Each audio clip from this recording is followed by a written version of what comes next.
Hello everyone and welcome to my channel once again. अब हम चलते हैं अपने सेकंड पार्ट की तरफ of rise of nationalism in Europe of class 10th। Okay, तो नेक्स्ट है हमारा जो टॉपिक है इसका वो है आपका hunger, hardship and popular revolt. लिखा है रिवॉल्ट नहीं है, ये यहाँ पर है रिवोल्ट, पॉपुलर रिवोल्ट्स। कौन कौन से अभी जो है पॉपुलर रिवोल्ट्स हुए हैं अब यहाँ पर उसके बारे में है, ठीक है। सो नेक्स्ट हमारा टॉपिक आता है आपका Now 1830 were years of great economic hardship in Europe. The first half of the 19th century saw an enormous increase in population all over the Europe. अभी 1830s का जो ईयर्स चल रहे थे, वो जो पीरियड चल रहा था यूरोप में, बहुत ज़्यादा इकोनॉमिक हार्डशिप आया, यानी कि पैसे की कमी थी, ठीक है। गवर्नमेंट के पास पैसा नहीं था, इतनी इकोनॉमिक कंडीशन वहाँ पे यूरोप में, पूरे यूरोप में, ऑल ओवर यूरोप में ठीक नहीं थी। और first half of the 19th century saw an enormous, और यूरोप में जो पॉपुलेशन थी वो डे बाई डे बहुत ही तेज़ी से जो थी वो बढ़ती जा रही थी वहाँ पे पॉपुलेशन, ठीक है, ऑल ओवर यूरोप में, पूरे यूरोप में।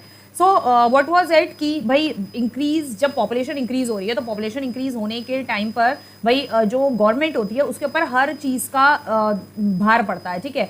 जो जनता है उसका फूड का प्रॉब्लम को सॉल्व करना, उनको फैसिलिटी प्रोवाइड कराना, उन्हें सिक्योरिटी प्रोवाइड कराना, ठीक है, तो गवर्नमेंट के ऊपर बहुत ज़्यादा इसका भार पड़ता है, ठीक है। सो जिस वजह से गवर्नमेंट उतना पूरा नहीं कर पा रही थी, and here comes the economic hardship. उसी को बोलते हैं इकोनॉमिक हार्डशिप, जब गवर्नमेंट पूरी ना कर पाए चीज़ें, और जो जो गवर्नमेंट के ऊपर पैसे को लेकर, क्योंकि इकोनॉमी की बात हो रही है तो पैसे को लेकर चीज़ें या पैसों की तंगी जो है वो बढ़ती चली जाए। So in most country there were more seeker of jobs than employment. Employment से ज़्यादा जॉब सीकर, जॉब ढूंढने वाले लोग जो थे बहुत सारे हो गए थे most of the countries in Europe के अंदर। Population from rural area migrate to the cities to live in overcrowded slums. अब पॉपुलेशन क्या कर रही थी, यानी कि जो विलेजेस वगैरह में जो लोग रहते थे, कंट्री साइड में जो लोग रहते थे, यहाँ पे क्योंकि विलेजेस है, रूरल एरिया यानी विलेजेस, कंट्री साइड में जो पीपल्स रहते थे वो लोग अब सिटीज की तरफ जा रहे थे, चाहे उन्हें ओवर क्राउडेड बहुत सारे स्लम्स में रहना पड़े, बस्तियों में रहना पड़े जो ऑलरेडी ओवर क्राउडेड थी, वहाँ रहने के लिए वो तैयार थे, क्योंकि खाना पीना बहुत सारी चीज़ों की कमी हो रही थी। ना small producers in town were often faced stiff competition. जो स्मॉल प्रोड्यूसर्स थे टाउन में, जो छोटे टाउन्स थे वहाँ पे जो छोटे प्रोड्यूसर्स थे जो बहुत कम अपना अर्न कर पाते हैं, तो उनके लिए बहुत ही ज़्यादा कंपटीशन यहाँ एक आ गया था from import of cheap machine made goods from England. अभी इंग्लैंड मतलब यूरोपियन यूनाइटेड किंगडम जो था वो क्या कर रहा था, अपने मशीन मेड गुड्स जो था वो बाकी यूरोपियन कंट्रीज में सप्लाई कर रहा था। 1830s जो था ये वही टाइम पीरियड था जिस टाइम पीरियड पे ब्रिटेन जो था इंडिया में भी यही सेम चीज़ कर रहा था, मशीन मेड गुड्स जो था वहाँ चीप रेट में जो है सप्लाई करता था। और तो वहाँ के जो पीपल्स हैं, ऑब्वियसली इंडिया के भी लोग जो हैं जो चीप मटीरियल, चीप जो गुड्स होंगे वही खरीदेंगे जो सस्ते होंगे, ठीक है। महंगे जो हैंडमेड प्रोडक्ट्स होते थे, हमारी जो इंडिया के क्राफ्ट पर्सन्स, आर्टिजन्स जो हैंडमेड प्रोडक्ट्स बनाते थे, वो प्रोडक्ट्स जो थे वो वहाँ पर लोग भी, इंडियन लोग भी नहीं खरीदना चाहते थे। साथ ही साथ इंडिया से जो हैंडमेड प्रोडक्ट्स थे जो यूरोपियन या अदर अफ्रीकन कंट्रीज वगैरह में जाते थे, वहाँ पर भी लोग नहीं खरीदना चाहते थे, क्योंकि यहाँ ब्रिटेन जो था वो machine made, cheap machine made goods जो था वो पूरे यूरोप में, अफ्रीकन कंट्रीज में, सब जगह जो था वो सप्लाई कर रहा था, ठीक है। सो ये एक स्मॉल प्रोड्यूसर्स के लिए बहुत स्टिफ कॉम्पिटिशन हो गया था कि सस्ते गुड्स जो है वो कहाँ से लेकर आए, कैसे बनाए जाए, ठीक है, from England, and where industrialization were more advance than on the continent. अब ब्रिटेन में इंडस्ट्रियलाइजेशन जो था उस टाइम पीरियड में 1830 में इतना ज़्यादा इंडस्ट्रियलाइजेशन अच्छा खासा एडवांस हो चुका था देन एनी अदर कॉन्टिनेंट। मतलब कहीं किसी और कॉन्टिनेंट पे इतना अच्छा नहीं, इंडस्ट्रियलाइजेशन इतना सक्सेसफुल नहीं रहा जितना ब्रिटेन में रहा। ओके, नेक्स्ट हम देखते हैं।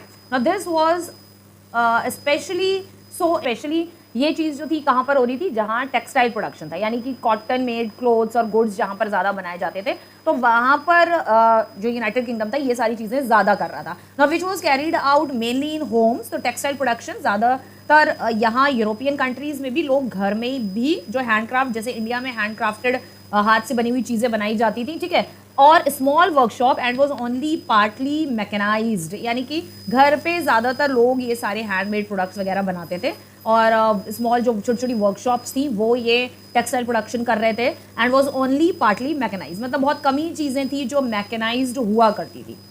मतलब ये जो चीज़ थी ये ज़्यादातर मैकेनाइज्ड होती थी, मतलब टेक्सटाइल प्रोडक्शन में जो यूनाइटेड किंगडम टेक्सटाइल का जो प्रोडक्शन कर रहा था वो ज़्यादातर मशीन मेड प्रोडक्ट्स होते थे। बाकी चाहे वो कहीं से भी बनवा रहा हो, लेकिन जो टेक्सटाइल का प्रोडक्शन था वो ज़्यादातर मशीन मेड्स होता है, ठीक है। In those region of Europe where the aristocracy still enjoy power, peasants struggle under the burden of the feudal dues and obligations.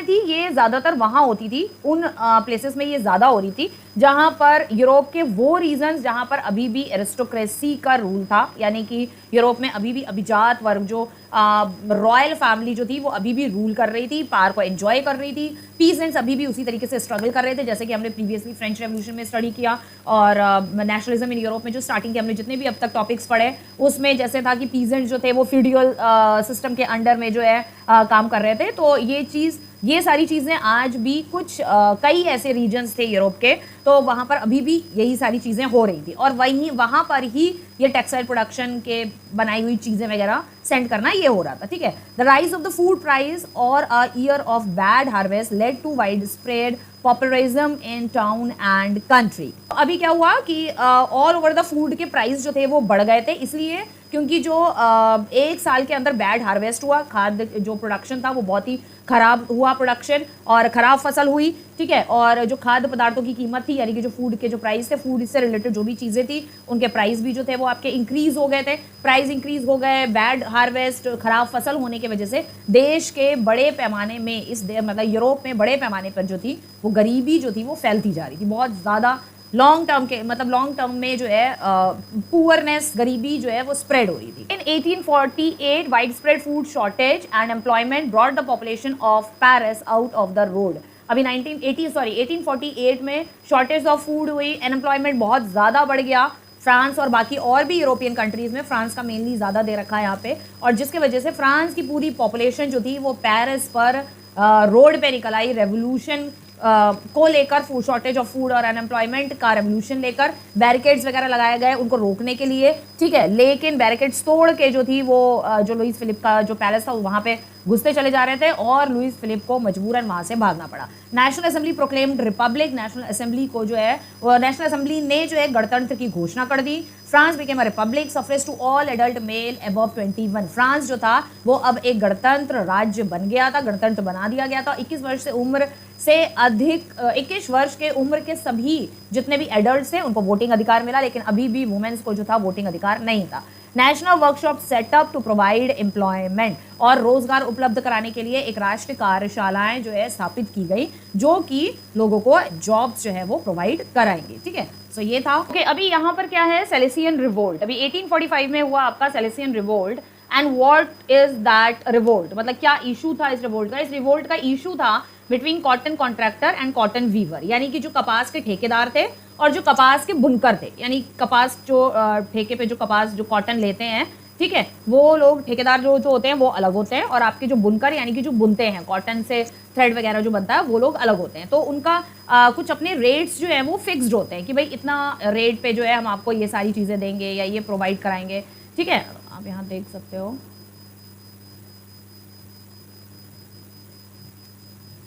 Okay, सो ये एक इशू था कॉटन जो आपके कॉन्ट्रैक्टर हैं कॉटन वीवर्स के बीच में। Contractor supplied them raw material and gave them order for finish textile but drastically reduce there payment. अभी जो कॉन्ट्रैक्टर थे, ठीक है, जो सप्लाई कर रहे थे, जो कॉन्ट्रैक्टर थे वो जो सप्लाई नहीं कर रहे थे, जो कॉन्ट्रैक्टर थे वो सप्लाई देम रॉ मटेरियल। वो रॉ मटेरियल तो सप्लाई कर रहे थे किसको? जो बुनकर थे, जो कपास के बुनकर थे, उनको रॉ मटेरियल सप्लाई कर रहे थे। उनको ऑर्डर दिया कि भाई हमें इतने इतने वस्त्र जो है तैयार करने हैं, और उन्हें तैयार वस्त्रों के ऑर्डर देने के बाद लेकिन जो भुगतान करना था, जो उनको पेमेंट देना था, वो जो पेमेंट था उसमें भारी उन्होंने कटौती कर दी। वो पेमेंट जो है उनका ड्रास्टिकली उन्होंने रिड्यूस कर दिया, काट लिया उनका पेमेंट, ठीक है। अभी इसी वजह से क्या हुआ, crowd of weaver merchant to the mansion of the contractor demanding higher wages. अब बुनकरों की जो भीड़ थी वो अधिक से अधिक मजदूरी जो है अपनी मांगने लगी कि भाई अधिक हमें मजदूरी दीजिए, ज़्यादा हमें दीजिए, हम इतने में अपना मतलब काम नहीं करेंगे, और ठेकेदार की हवेली तक जो है उन्होंने मार्च करना शुरू कर दिया। आउटकम क्या हुआ, मतलब इसका नतीजा जो है आखिर मतलब फाइनली इसका नतीजा क्या निकला कि weavers demand were not considered, weavers की डिमांड को नहीं सुना गया, बुनकर के विचार जो थे उस पर जो मांग थी उन पर किसी तरीके का कोई विचार विमर्श नहीं किया गया। They were treated with scorn and threat alternately, और उनके साथ बारी बारी तिरस्कार किया, उनको उनकी साथ बदतमीजी करी और उनको धमकियां दी कि मार डालेंगे, उनके धमकियों वाला जो है उनके साथ व्यवहार जो है यहाँ पर किया गया, ठीक है। लास्ट था कि 11 वीवर्स, जब बहुत ज़्यादा मतलब ये लोग सुन नहीं रहे थे उनकी बातें, वीवर्स की जो बातें थी बुनकरों की वो नहीं सुन रहे थे, उनकी डिमांड्स पूरी नहीं कर रहे थे, तो वो भी अपने गुस्से में थे और इधर इन लोगों ने भी क्या किया, इन लोगों ने गोलियां चलवा दी, ठीक है, ठेकेदारों ने गोली चला दी और जिसमें 11 वीवर्स वर शॉट डेड। ओके, यहाँ पर इन्होंने मार दिया 11 वीवर्स को। नेक्स्ट आता है हमारा 1848, the revolution of the liberals. अभी ये रेवोल्यूशंस चल रहे हैं ना, रेवोल्यूशंस की बाढ़ आ गई थी पूरे यूरोप में। सो अब नेक्स्ट रेवोल्यूशन है हमारा आता है द रेवोल्यूशन ऑफ लिबरल्स। अभी लिबरल्स ने जो है क्या रेवोल्यूशन छेड़ा। Who were liberals? Liberals basically कौन होते थे? Liberals comprised educated middle class people. Liberal पूरे यूरोप के वो लोग थे जो एजुकेटेड थे और थोड़ा अच्छे पैसे में भी थे वो लोग, ठीक है, वो लोग जो थे वो educated middle class people liberals कहलाते थे। उसमें जर्मनी के लिबरल्स, इटली के, पोलैंड, ऑस्ट्रो हंगरिया एम्पायर जो थी, who led the revolution in Europe. और ये सारी कंट्रीज ने लिबरल्स का ये जो रेवोल्यूशन जो लिबरल्स ने स्टार्ट किया था, ये सारी कंट्रीज जो थे उन्होंने लीड किया इस रेवोल्यूशन को, लिबरल्स के रेवोल्यूशन को। Events of February 1848 in France. अभी 1848 में फ्रांस में जो इवेंट्स हुए had brought about the abdication of the monarch and republic based and universal male suffrage had been proclaimed. अभी क्या हुआ कि जो फ्रांस में आपके जो रिवोल्ट्स चल रहे थे ना, तो उसके वजह से क्या हुआ, उसके कारण जो राजा था, जो किंग था, फ्रांस का जो किंग था, ठीक है, और कई यूरोप्स के भी ऐसे जो किंग्स थे, स्पेशली अभी यहाँ पे फ्रांस में इवेंट्स ऑफ फरवरी, जो फरवरी में जितने भी इवेंट्स हुए फ्रांस में, इन फ्रांस, जिसकी वजह से राजा को वहां से त्यागपत्र देना पड़ा। जो किंग था उसको अपना त्यागपत्र यानी कि इस्तीफा देना पड़ा अपना, और सार्वभौमिक पुरुष मत अधिकार पर आधारित गणतंत्र की घोषणा की गई। मतलब सार्वभौमिक पुरुष मताधिकार यानी कि total universal male suffrage, total universal male suffrage जो है उसके गणतंत्र की जो है उस पर आधारित गणतंत्र की घोषणा की गई कि भाई मेल को पूरा पूरा वोटिंग राइट जो है अब मिलेगा। और दूसरी तरफ in other part of Europe वहां पर क्या हो रहा था, such as Germany, Italy, Poland, Austria Hungary, Hungarian empire में क्या हो रहा था, man and women of the liberal middle class combined their demands for constitutionalism with national unification.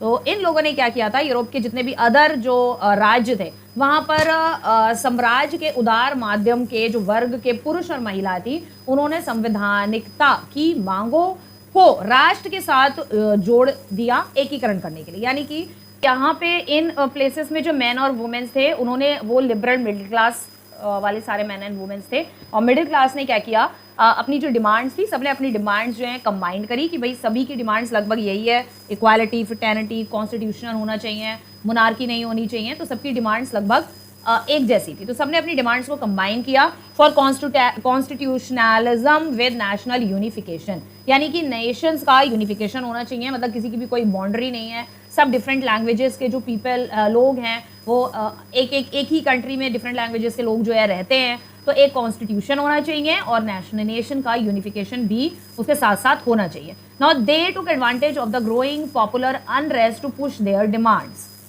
अभी क्या हुआ, जो लिबरल रेवोल्यूशन था वो काफ़ी पॉपुलर हो चुका था, उसकी पॉपुलैरिटी का यहाँ पर इन लोगों ने, यूरोपियन लोगों ने अच्छा खासा फायदा उठाया, ठीक है, और अपनी डिमांड्स को पुश देयर डिमांड्स यानी अपनी डिमांड्स को हमेशा उन्होंने आगे रखा। जो लिबरल रेवोल्यूशन था उसके पॉपुलर होने का फायदा उठाते हुए अपनी डिमांड्स को हमेशा पुश करते रहे, अपनी डिमांड्स को हमेशा आगे रखते रहे ये लोग।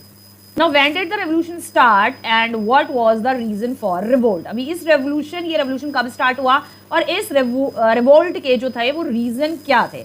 Now parallel to the revolts by peasants and workers in Europe in 1848, मतलब ये रिवोल्ट जो था पैरेलल में चल रहे थे, इधर पीजेंट्स ने भी रिवोल्ट छेड़ा हुआ था, इधर वर्कर्स ने भी रिवोल्ट छेड़ा हुआ था, इधर एजुकेटेड मिडिल क्लास था उसने भी 1848 में रिवोल्ट छोड़ा हुआ था। मैक्सिमम सारे रिवोल्ट जो थे वो पैरेलल ही चल रहे थे सारे ऑल ओवर द यूरोप, पूरे यूरोप में 1848 में। रीजंस क्या थे? फ्रीडम चाहिए थी, freedom of press, freedom of equality, freedom of Republic, यही सारी फ्रीडम चाहिए थी, वोटिंग राइट चाहिए था, कॉन्स्टिट्यूशन न्यू बनना चाहिए, रिपब्लिक गवर्नमेंट का कॉन्स्टिट्यूशन बनना चाहिए सबसे पहले, freedom of press, freedom of association बनाने की फ्रीडम चाहिए थी, हम ग्रुप्स बना सकते हैं, क्लब्स बना सकते हैं, ये एसोसिएशन हो गया। एबोलिशन ऑफ मोनार्की को पूरी तरीके से रौंदने की, पूरी तरीके से खत्म करने का पूरे यूरोप में यही डिमांड थी, ठीक है। रिपब्लिक को अचीव करना है और यूनिवर्सल मेल सफरेज होना चाहिए, यानी कि पूरा मताधिकार मेल का होना चाहिए, मेल को प्रॉपर वोटिंग अधिकार मिलना चाहिए, ये नहीं कि 25 साल से ऊपर वाले देंगे या नीचे वाले देंगे, ये सारी चीजें थी कि इस तरीके से नहीं होना चाहिए। लेकिन वुमेन्स को अभी भी वोटिंग राइट का वुमेन्स के लिए कोई बात नहीं कर रहा था। Now come to the Germany case. अभी यहाँ जर्मनी में कौन सा केस चल रहा था? अभी जर्मनी में क्या चल रहा था कि middle class people came together in city Frankfurt and voted for an all German national assembly. अभी Frankfurt is the name of a place in Germany. Frankfurt में सारे मिडिल क्लास पीपल्स जो थे वो सबके सब एक साथ आए और उन्होंने जो मेन जर्मन नेशनल असेंबली थी सब ने जो है उसके लिए वोट किया। ऑन 18 में 831 elected representative March two the Frankfurt parliament. जो फ्रैंकफर्ट पार्लियामेंट थी उसके लिए आपके 831 जो इलेक्टेड रिप्रेजेंटेटिव थे, जो रिप्रेजेंटेटिव जर्मन नेशनल असेंबली में इलेक्ट हुए थे, उन्होंने सबने मार्च किया फ्रैंकफर्ट पार्लियामेंट की तरफ and convened in the church of Saint Paul. और सेंट पॉल चर्च वहां पहुंचे फ्रैंकफर्ट में और वहां पर उन्होंने अपनी जो बातें थी, अपनी जो चीजें थी वो वहां पर उन्होंने कन्वे करी। Drafted constitution for a German headed by a monarchy subjected to a parliament. अभी कॉन्स्टिट्यूशन बनाने के लिए, ड्राफ्टिंग ऑफ कॉन्स्टिट्यूशन के लिए इन्होंने अपना एक मसौदा तैयार किया कि भाई कॉन्स्टिट्यूशन होना चाहिए। अभी कॉन्स्टिट्यूशन बनाने के लिए इन्होंने क्या किया कि एक संसद के अधीन मतलब एक सांसद जो थी पूरी संसद के अधीन एक सम्राट की अध्यक्षता में जर्मन के लिए संविधान का मसौदा तैयार किया गया वहीं पर फ्रैंकफर्ट पार्लियामेंट में। ऑफर द क्राउन और to Friedrich Wilhelm IV king of Prussia का ये किंग थे Friedrich Wilhelm IV, but he rejected the proposal and join other monarchs to oppose the elected assembly. अभी क्या किया, अभी ये जो जर्मन के जो लोग थे ना जिन्होंने अपनी जर्नल या नेशनल असेंबली बनाई थी, यहाँ पे कॉन्स्टिट्यूशन ड्राफ्ट किया, इन लोगों ने पर्शिया के जो किंग थे, यूरोप में थी पर्शिया पहले, ठीक है, पर्शिया का किंग जो थे ये फ्रेडरिच विल्हेल्म IV, इनको ऑफर किया ताजपोशी इनको ऑफर करी, ठीक है, ताज की पेशकश करी कि भैया आप भी आ जाइए, आप बन जाइए, मतलब यहाँ राजा किंग का वो है। लेकिन इन्होंने क्या किया, ये प्रपोजल जो है इन्होंने रिजेक्ट कर दिया। इन्होंने बाकी जो दूसरी मोनार्क यूरोपियन कंट्रीज थी जहाँ पे प्रॉपर मोनार्क था, प्रॉपर किंग थे, उनके साथ जाकर वहां पर जो है उन्होंने उनके साथ जाकर जो है हाथ मिला लिया और ये जो असेंबली थी to oppose the elected assembly, जो नई ये जो असेंबली इलेक्ट हुई थी इसको इन्होंने अपोज किया, ठीक है, इसका विरोध किया इन्होंने। The parliament consequently lost the middle class support. लेकिन इस पार्लियामेंट में परिणाम स्वरूप सांसद के मध्य वर्ग का समर्थन खो दिया, यानी कि जो मिडिल क्लास पीपल थे उन्होंने इस पार्लियामेंट को, फ्रैंकफर्ट पार्लियामेंट का जो नया कॉन्स्टिट्यूशन बना, मोनार्की को भी, राजा को भी उन्होंने अध्यक्षता दी, तो इसमें जो थे जो मिडिल क्लास थे वो इनके सपोर्ट में नहीं थे बिल्कुल भी, ठीक है। In the end troops were called in and the assembly was forced to disband. Now in the end यानी एट लास्ट क्या हुआ, इन लोगों ने क्या किया, अपनी आर्मी को बुलाया, जर्मनी ने, ठीक है, अपने ट्रूप्स बुलाए, अपनी आर्मी बुलाई और जो असेंबली चल रही थी, नेशनल असेंबली जो चल रही थी, उसको फोर्सफुली जो है भंग करने पे मजबूर हो गए। भंग करने पे मतलब जितने लोग पार्लियामेंट में बैठे थे 831 सबको वहां से जो है भगाने के लिए बोल दिया, ठीक है, कि भाई अब जाओ जाओ, हो गया जो होना था, ठीक है। ये आप देख सकते हैं यहाँ पे फ्रैंकफर्ट पार्लियामेंट है, church in the church of Saint Paul, यानी चर्च है ये, प्रॉपर सेंट पॉल चर्च है जर्मनी में, जो कि आज भी है सेंट पॉल चर्च। और सेंट पॉल चर्च के अंदर ही जो चर्च का टाइम होता था वो संडे को होता था, इवनिंग में या मॉर्निंग में, ठीक है। चर्च के बाद वहां पर उस जगह को फ्रैंकफर्ट पार्लियामेंट के नाम से जाना जाता था। चर्च के बाद वहां पर पार्लियामेंट लगाई जाती थी, ओके। पता है steps to avoid another revolt. अच्छा, अब यहाँ पर पूरे यूरोप ने मिलकर कुछ स्टेप्स भी लिए कि आगे और कोई रिवोल्ट ना छिड़े, आगे और किसी भी तरीके का कोई भी आंदोलन ना हो, बहुत ही भयंकर कोई आंदोलन ना हो, ठीक है। Hence in the year after 1848 के बाद the autocratic monarchies of the central and eastern Europe की जितनी भी ऑटोक्रेटिक मोनार्कीज थी, ठीक है, जिनके अंदर मतलब जिनके हाथ में सारी चीजें थी, अपनी मर्जी से वो कुछ भी करते थे, बिल्कुल ऑटोक्रेसी, जो बड़े बड़े रॉयल फैमिली के जो लोग थे, राजा के जो लोग थे, वही मोनार्की में गवर्नमेंट बनाकर बैठे थे। तो इस सेंट्रल और ईस्टर्न यूरोप में began to introduce the changes. अब इन्होंने क्या किया, भाई आगे कोई जो है किसी तरीके का कोई रिवोल्ट ना हो, आगे कोई रिवोल्ट ना छिड़े, तो इस डर के मारे इन मोनार्कीज ने, इन किंग्स ने क्या किया, यूरोप के अदर देशों के जो राजा थे उन्होंने क्या किया, अपने गवर्नमेंट की और अपने कॉन्स्टिट्यूशन में कुछ जो है ये लोग चेंजेस लेकर आए। अभी चेंजेस क्या लेकर आए, that had already taken place in western Europe before 1850। तो 1815 से पहले ही थोड़े थोड़े राजा लोग, मोनार्कीज जो थी, अदर यूरोपियन कंट्रीज की जो मोनार्कीज जहां पे थी, उन्होंने थोड़े थोड़े चेंजेस वेस्टर्न यूरोप से जो थे वो स्टार्ट हो गए थे। Serfdom and bonded labour were abolish. Serfdom खत्म कर दिया, बॉन्डेड लेबर को जो पीजेंट्स थे उनको जो थे वो अपने पास एकदम पकड़ के जकड़ के जो रखते थे ना कि भाई ये लेबर हमारे लिए ही काम करेगा, और उन्हें बहुत ज्यादा कुचलार वो किया जाता था, ठीक है। वो पूरी तरीके से जो बॉन्डेड लेबर थी, मतलब लेबर को मतलब एक नौकरशाही, बॉन्डेड लेबर नौकरशाही बना के रखते थे, हमारी मर्जी के मालिक है, जो हम चाहेंगे वो इनसे हम करवाएंगे चाहे कुछ हो जाए, ठीक है। तो नौकरशाही वाला जो वो सिस्टम था वो भी एबॉलिश कर दिया, खत्म कर दिया। और abolish both in the Habsburg empire में भी डोमिनेंस में, और रशिया में भी ये खत्म कर दिया। The Habsburg ruler granted more autonomy to the Hungarians in 1867। Habsburg empire ने क्या किया, अपने रूलर ने वहां के क्या किया कि अपने लोगों को, अपनी जनता को, अपने राज्य के लोगों को ज़्यादा चीज़ें जो है ग्रांट करी, ज़्यादा ऑटोनॉमी ग्रांट करी रादर देन हंगरियंस इन 1867। 1867 में हंगरियंस जो थे उन्होंने इतना ज़्यादा जो है जनता को इतना सपोर्ट कह सकते हो नहीं किया, या इतनी ज़्यादा चीज़ें प्रोवाइड नहीं करी, ग्रांट नहीं करी जितना हैम्सबर्ग एम्पायर ने करी। नेक्स्ट आता है हमारा the making of Germany and Italy, यानी कि द यूनिफिकेशन किस तरीके से अब हम देखेंगे सारी कंट्रीज का, मतलब मैक्सिमम जो बड़ी बड़ी कंट्रीज थी, Germany, Italy, United kingdom, France, अब स्लोली धीरे धीरे हम सारी कंट्रीज का अलग अलग यूनिफिकेशन देखेंगे कि किस तरीके से सारी कंट्रीज का यूनिफिकेशन हुआ। ठीक है, सो नेक्स्ट हमारी स्लाइड आती है about the making of Germany and Italy, और हम इसको यूनिफिकेशन ऑफ जर्मनी और यूनिफिकेशन ऑफ इटली भी कहते हैं। हम दोनों ही चीज़ से जो है इसको हम डिनोट कर सकते हैं, anything we can say. Okay, so देखते हैं कि किस तरीके से इनका यूनिफिकेशन हुआ इन दो कंट्रीज़ का। After 1848 nationalism in Europe away from its association with democracy and revolution.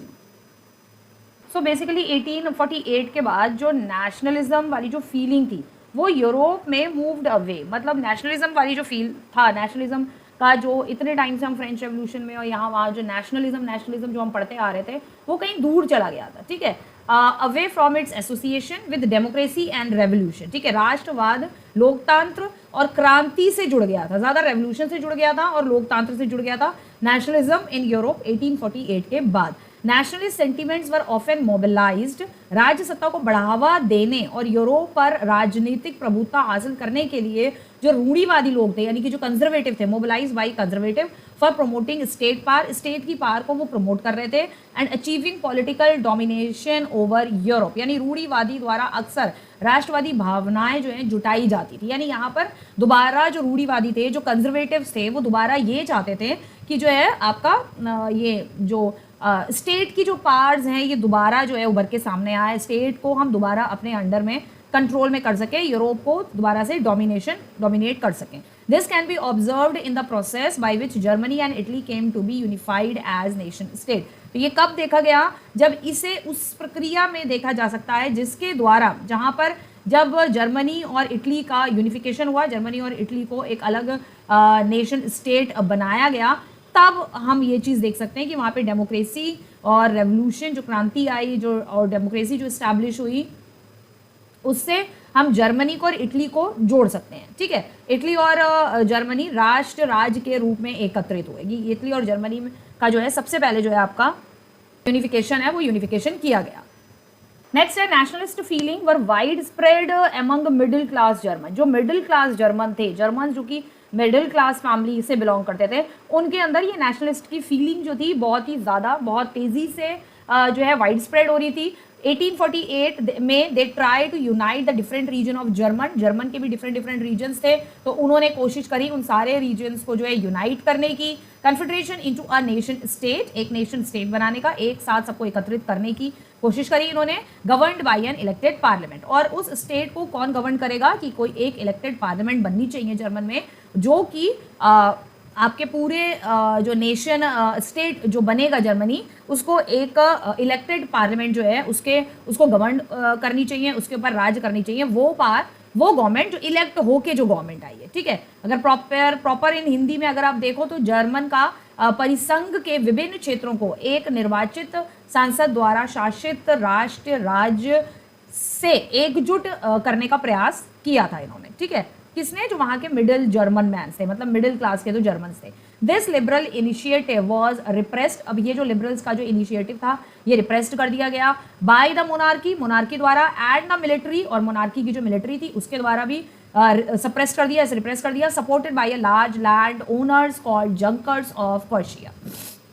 और किसने, और इनके साथ और कौन मिल गए थे लिबरल्स को रिप्रेस्ड करने में, supported by the large landowners मिल गए थे, और साथ ही साथ लैंड ओनर्स को जंकर्स भी कहा जाता था, जो कि लैंड ओनर, जो पर्शिया के लैंड ओनर्स थे, इन्होंने क्या किया, यूरोप में जो जर्मन में जो मिडिल क्लास जर्मन्स थे और जो लिबरल्स थे यूरोप में, उनको जो है इन्होंने रिप्रेस कर दिया। किसी भी तरीके की नेशनलिज्म, डेमोक्रेसी, रेवोल्यूशन, ये सारी चीज़ें नहीं होंगी। ठीक है, तो इस उदारवादी पहल को राजशाही और सेना द्वारा दबा दिया गया, जिसे पर्शिया के बड़े जमींदारों जिन्हें जंकर्स भी कहा जाता था, जमींदारों का समर्थन पूरी तरीके से प्राप्त हुआ उनको। ठीक है, ये था। नेक्स्ट हम देखा took on the leadership of movement for national unification. अभी पर्शिया ने क्या किया, पूरे जो यूरोप में जो जहाँ भी जो रेवोल्यूशन हो रहे थे उन रेवोल्यूशन का पूरा लीडर बन गया। ठीक है, सारे मूवमेंट्स का लीडर बन के बैठ गए कि जो नेशनल यूनिफिकेशन हो रहा है, कंट्रीज का जो यूनिफिकेशन हो रहा है उसके ये जो है पर्शिया लीडर जो है बन के बैठ गए। अभी unification was done by conservatives. अभी जो यूनिफिकेशन हो रहा था, लाइक इटली और जर्मनी का जो यूनिफिकेशन हो रहा था वो कंजर्वेटिव्स द्वारा हो रहा था। कंजर्वेटिव्स ने की जो थिंकिंग थी, कंजर्वेटिव की थिंकिंग बहुत ही ज़्यादा ना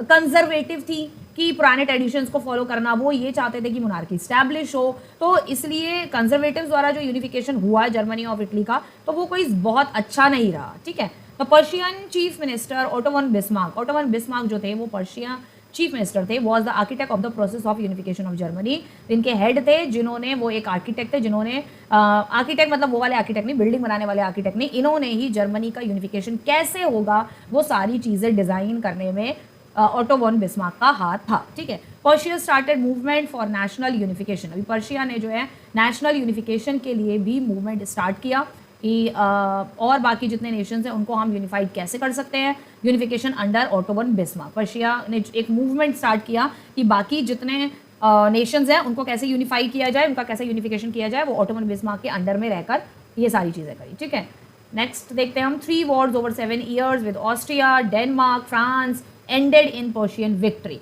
3 वॉर लड़ी गई। पर्शिया ने 3 जो है वॉर 3 कंट्री से 3 वॉर्स ओवर 7 ईयर, 7 साल तक पर्शिया ने 3 वॉर्स कलेक्टिवली लड़ी। उसमें पर्शिया की वॉर थी ऑस्ट्रिया के साथ, डेनमार्क के साथ और फ्रांस के साथ, इनकी जो है लड़ाई हुई, जिसमें फाइनली पर्शिया जो था वो विक्ट्री हासिल कर गया and completed the process of unification. और इसने यूनिफिकेशन का प्रोसेस पूरी तरीके से कंप्लीट कर दिया। Princess and the other people of German state, जो जर्मन स्टेट के जो प्रिंसेस थे और जर्मन स्टेट के जो बाकी और लोग थे, जो बाकी और पीपल थे, उन्होंने क्या किया, और साथ में जो प्रिंसेस स्टेट, साथ में जो चीफ ऑफ पर्शिया थे, ठीक है, पर्शिया के जो चीफ थे Bismarck, gathered in a hall of mirrors in the palace, एक पैलेस ऑफ वर्सेलिस जो था उसके हॉल में एंटर्ड हुए, और उस हॉल के अंदर जो है बहुत सारे मिरर्स चारों तरफ लगे हुए थे। बड़ा शानदार सा, बड़ा जानदार सा जो है वो पैलेस था। ठीक है, पैलेस ऑफ वर्सेलिस, जनवरी 1871 में to proclaim German empire headed by Kaiser William one of Persia.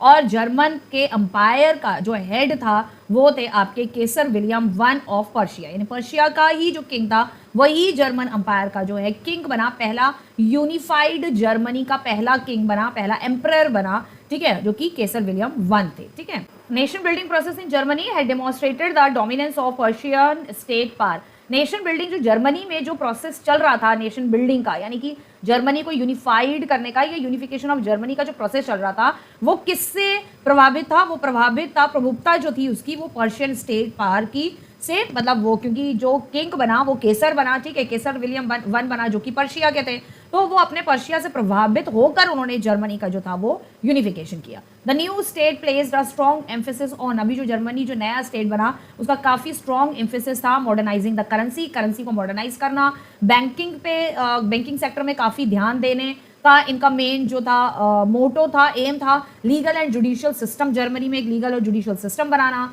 Persian measures and practices for rest of the Germany, अभी पर्शियन जो मेजर्स होते थे, पर्शिया में जिस तरीके से मेजरमेंट्स, वेट और ये सारी चीज़ें चलती थी, जो वहाँ पर प्रैक्टिसेस की जाती थी, वो अब रेस्ट ऑफ द जर्मनी में भी वही सारी प्रैक्टिसेस जो है वो की जाने लगी। ठीक है, नेक्स्ट है इटली यूनिफाइड और unification of Italy. Now during mid 19th century Italy was divided into 7 state, यानी कि 19th सेंचुरी में मिड 19th सेंचुरी तक जो है वो इटली जो था वो 7 स्टेट्स में बटा हुआ था। अभी यूनिफिकेशन, इटली का यूनिफिकेशन हम पढ़ रहे हैं। So only Sardinia Piedmont was ruled by Italian princely state, सिर्फ यही चीज़, यही 2 प्लेसेस थी, सर्डेनिया पेडिमोंट, जो कि इटालियन जो प्रिंसेस थे, इटालियन जो वहाँ के राजकुमार थे, इटालियन प्रिंसली स्टेट से इटालियन जो राजकुमार थे उन्हीं के द्वारा ये जगह जो है रूल की जा रही थी। अदरवाइज और बाकी सारी जो इटली के जो स्टेट्स थे उसमें अलग अलग अलग किंग्स जो थे वो रूल कर रहे थे। North was under the Austrian Habsburg, और नॉर्थ जो था, जो इटली का नॉर्थ में जो स्टेट्स थे वो हैब्सबर्ग एम्पायर और ऑस्ट्रियन एम्पायर के अंडर में था। The centre was ruled by the pope, जो सेंटर में इटली के जो सेंटर वाला पार्ट था वहां पे पोप का रूल था। Southern reason were under the dominance of Bourbon king of Spain, Bourbon dynasty जो आपने लुई 16 की फ्रेंच रेवोल्यूशन में पढ़ी थी, तो वो साउथ वाला पार्ट बॉर्बन किंग, स्पेन के जो बॉर्बन किंग थे उनके अंडर में था। Even the Italian language had been had many regional and the local variations. Even जो इटालियन लैंग्वेज थी उसमें जर्मन की भी लैंग्वेज लोग बोलने वाले थे, ऑस्ट्रियन लैंग्वेज भी बोलने वाले लोग थे, बॉर्बन किंग के जो डायनेस्टी जो स्पेन के लोग लैंग्वेज, स्पेनिश जो लैंग्वेज है बोलने वाले वो भी लोग वहाँ पर इटली में रहते थे। ठीक है, मतलब बहुत ही गड़बड़ झोल था, आप जैसे कह सकते, तो बहुत ही मिक्स्ड लैंग्वेज थी, मिक्स्ड कल्चर था, मिक्स्ड ट्रेडिशन था, बहुत ज़्यादा गड़बड़ झोल था। ठीक है, सो ये जो जितना आप यहाँ पे गड़बड़ झोल जो पढ़ रहे हो, ये सारे बहुत सारे लोकल वेरिएशंस थे, इवन उनकी लैंग्वेज में भी बहुत सारे वेरिएशंस थे। Now, Giuseppe Mazzini के बारे में अब हम पढ़ते हैं। Mazzini sought to put together a clear program for a unitary Italian republic. तो इन्होंने बड़ा, Mazzini ने एक बहुत ही क्लियर कट इन्होंने प्रोग्राम बनाया था यूनिटरी इटालियन रिपब्लिक, मतलब रिपब्लिक इटली को जो है रिपब्लिक करना है, यूनिटरी इटालियन रिपब्लिक बनाना है। 1831 से 1848 के बीच इन्होंने काफ़ी प्रोग्राम्स बनाए। Form the secret society called young Italy for the dissemination of his goal, अपने गोल को पूरा करने के लिए, कंप्लीट करने के लिए इन्होंने भी सीक्रेट सोसाइटी बनाई, जैसे जैकोबियंस क्लब बने थे, वुमेन्स के क्लब बने थे फ्रेंच रेवोल्यूशन के दौरान। ठीक है, तो इन्होंने भी अपनी एक यंग इटली की एसोसिएशन बनाई। After his failure responsibilities fell on Victor Emmanuel second. जब ये फेल हो गए उन क्लब्स को चलाने में, ये इन्होंने ज़्यादा इतना ये नहीं आगे बढ़ा पाए और ये फेल हो गए, तब जो है इनकी सारी रिस्पॉन्सिबिलिटी आ गई दूसरे पर्सन्स पर, जिनका नाम था विक्टर इमैनुअल सेकंड। ठीक है, in the eye of the ruling elites, जो रूलिंग इलियट्स थे उनकी आंखों में, of this region I unified Italy offered them the possibility of economic development and political dominance. जो इलियट क्लास के पीपल थे, मतलब बहुत रॉयल फैमिली, रिच फैमिली, बहुत बड़े बड़े जो लोग थे, उनके आंखों के सामने ये रीजन जो है वो रूल करने का है, और इकोनॉमिक डेवलपमेंट की पॉसिबिलिटीज जो है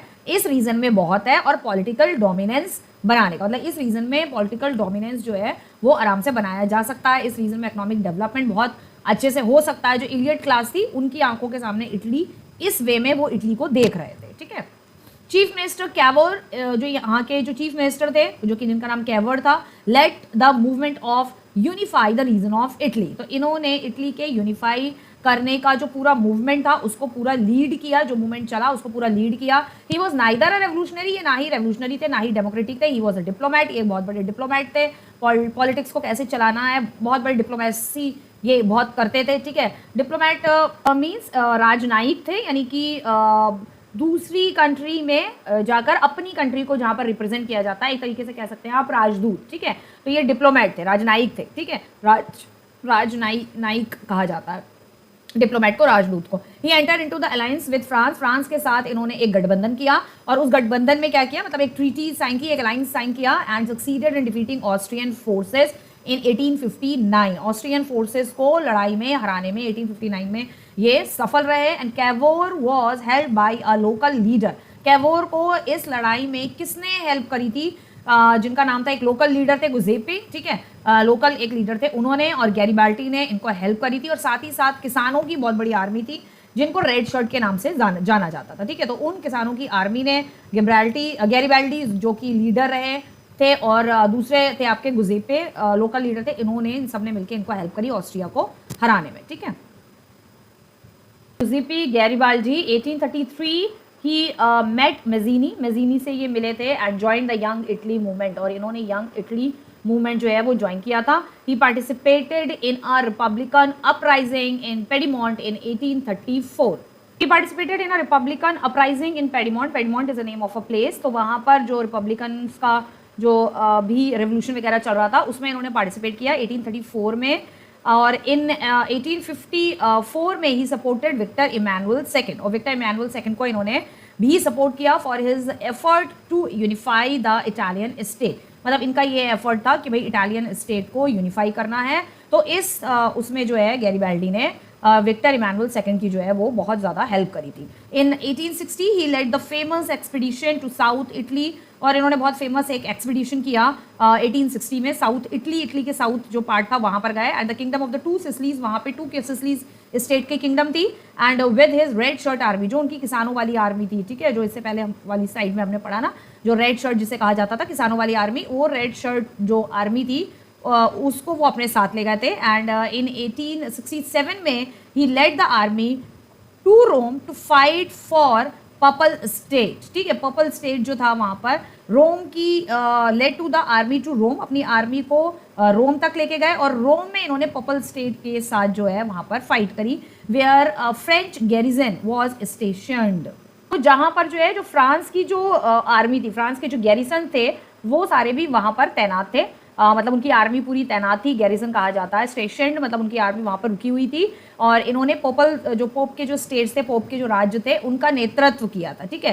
पोप के जो राज्य थे उनके लिए लड़ने के लिए जो है रोम में सेना का नेतृत्व किया था, ठीक। इटली में गए, और इटली के अंदर रोम जो कैपिटल है आपकी, रोम में गए, वहाँ पर रोम में जो है सेना का इन्होंने नेतृत्व किया था, जहाँ पर फ्रांस की जो आर्मी भी जो थी वो भी तैनात थी, गैरिसन यानी फ्रेंच गैरिसन वॉज स्टेशनड, फ्रांस की आर्मी भी वहाँ पर तैनात थी। इन 1870 में फ्रांस विड्रॉ इट्स ट्रूप, 1870 में फ्रांस ने अपनी जो ट्रूप्स थी, अपनी जो आर्मी थी वो उसने विड्रॉ कर ली, मतलब कि उसने अपनी आर्मी वापस बुला ली, and papal states were finally join to Italy. तो फाइनली क्या हुआ कि जो पोप की जो राज्य थे, पोप की जो स्टेट्स थे, वो फाइनली इटली में जो है वो ज्वाइंट हो गए, क्योंकि इटली का यूनिफिकेशन चल रहा था। तो फाइनली क्योंकि पोपल स्टेट जो वो रोम में थे और रोम जो है वो कैपिटल है इटली की, तो इसलिए इन्होंने जो है पोप स्टेट्स को फाइनली ज्वाइन कर लिया था, ठीक है।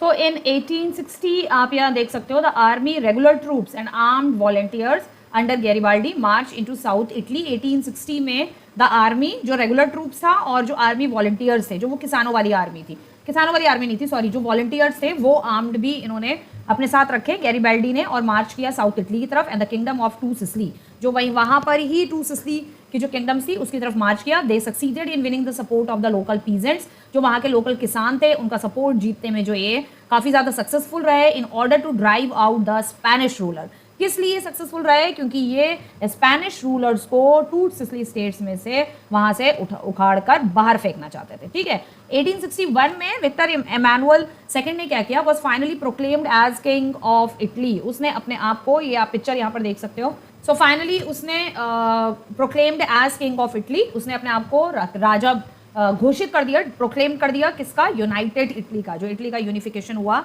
उस यूनाइटेड इटली का उसने अपने आप को राजा घोषित कर दिया।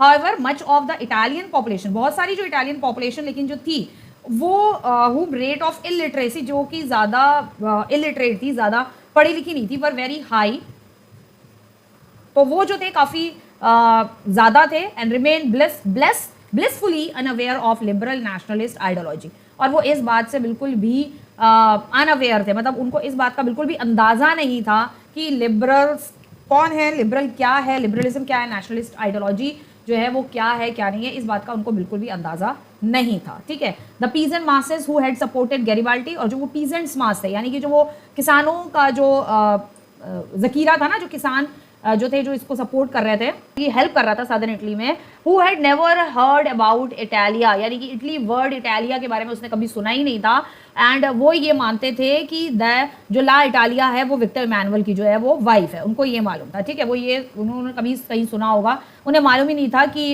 इटालिया जो है कोई वर्ड उन्होंने कभी सुना ही नहीं था, कोई देश है या कोई इटली है, सॉरी या कोई रीजन है, कंट्री है, क्या है, उनको इसके बारे में कुछ भी नहीं पता था, ठीक है।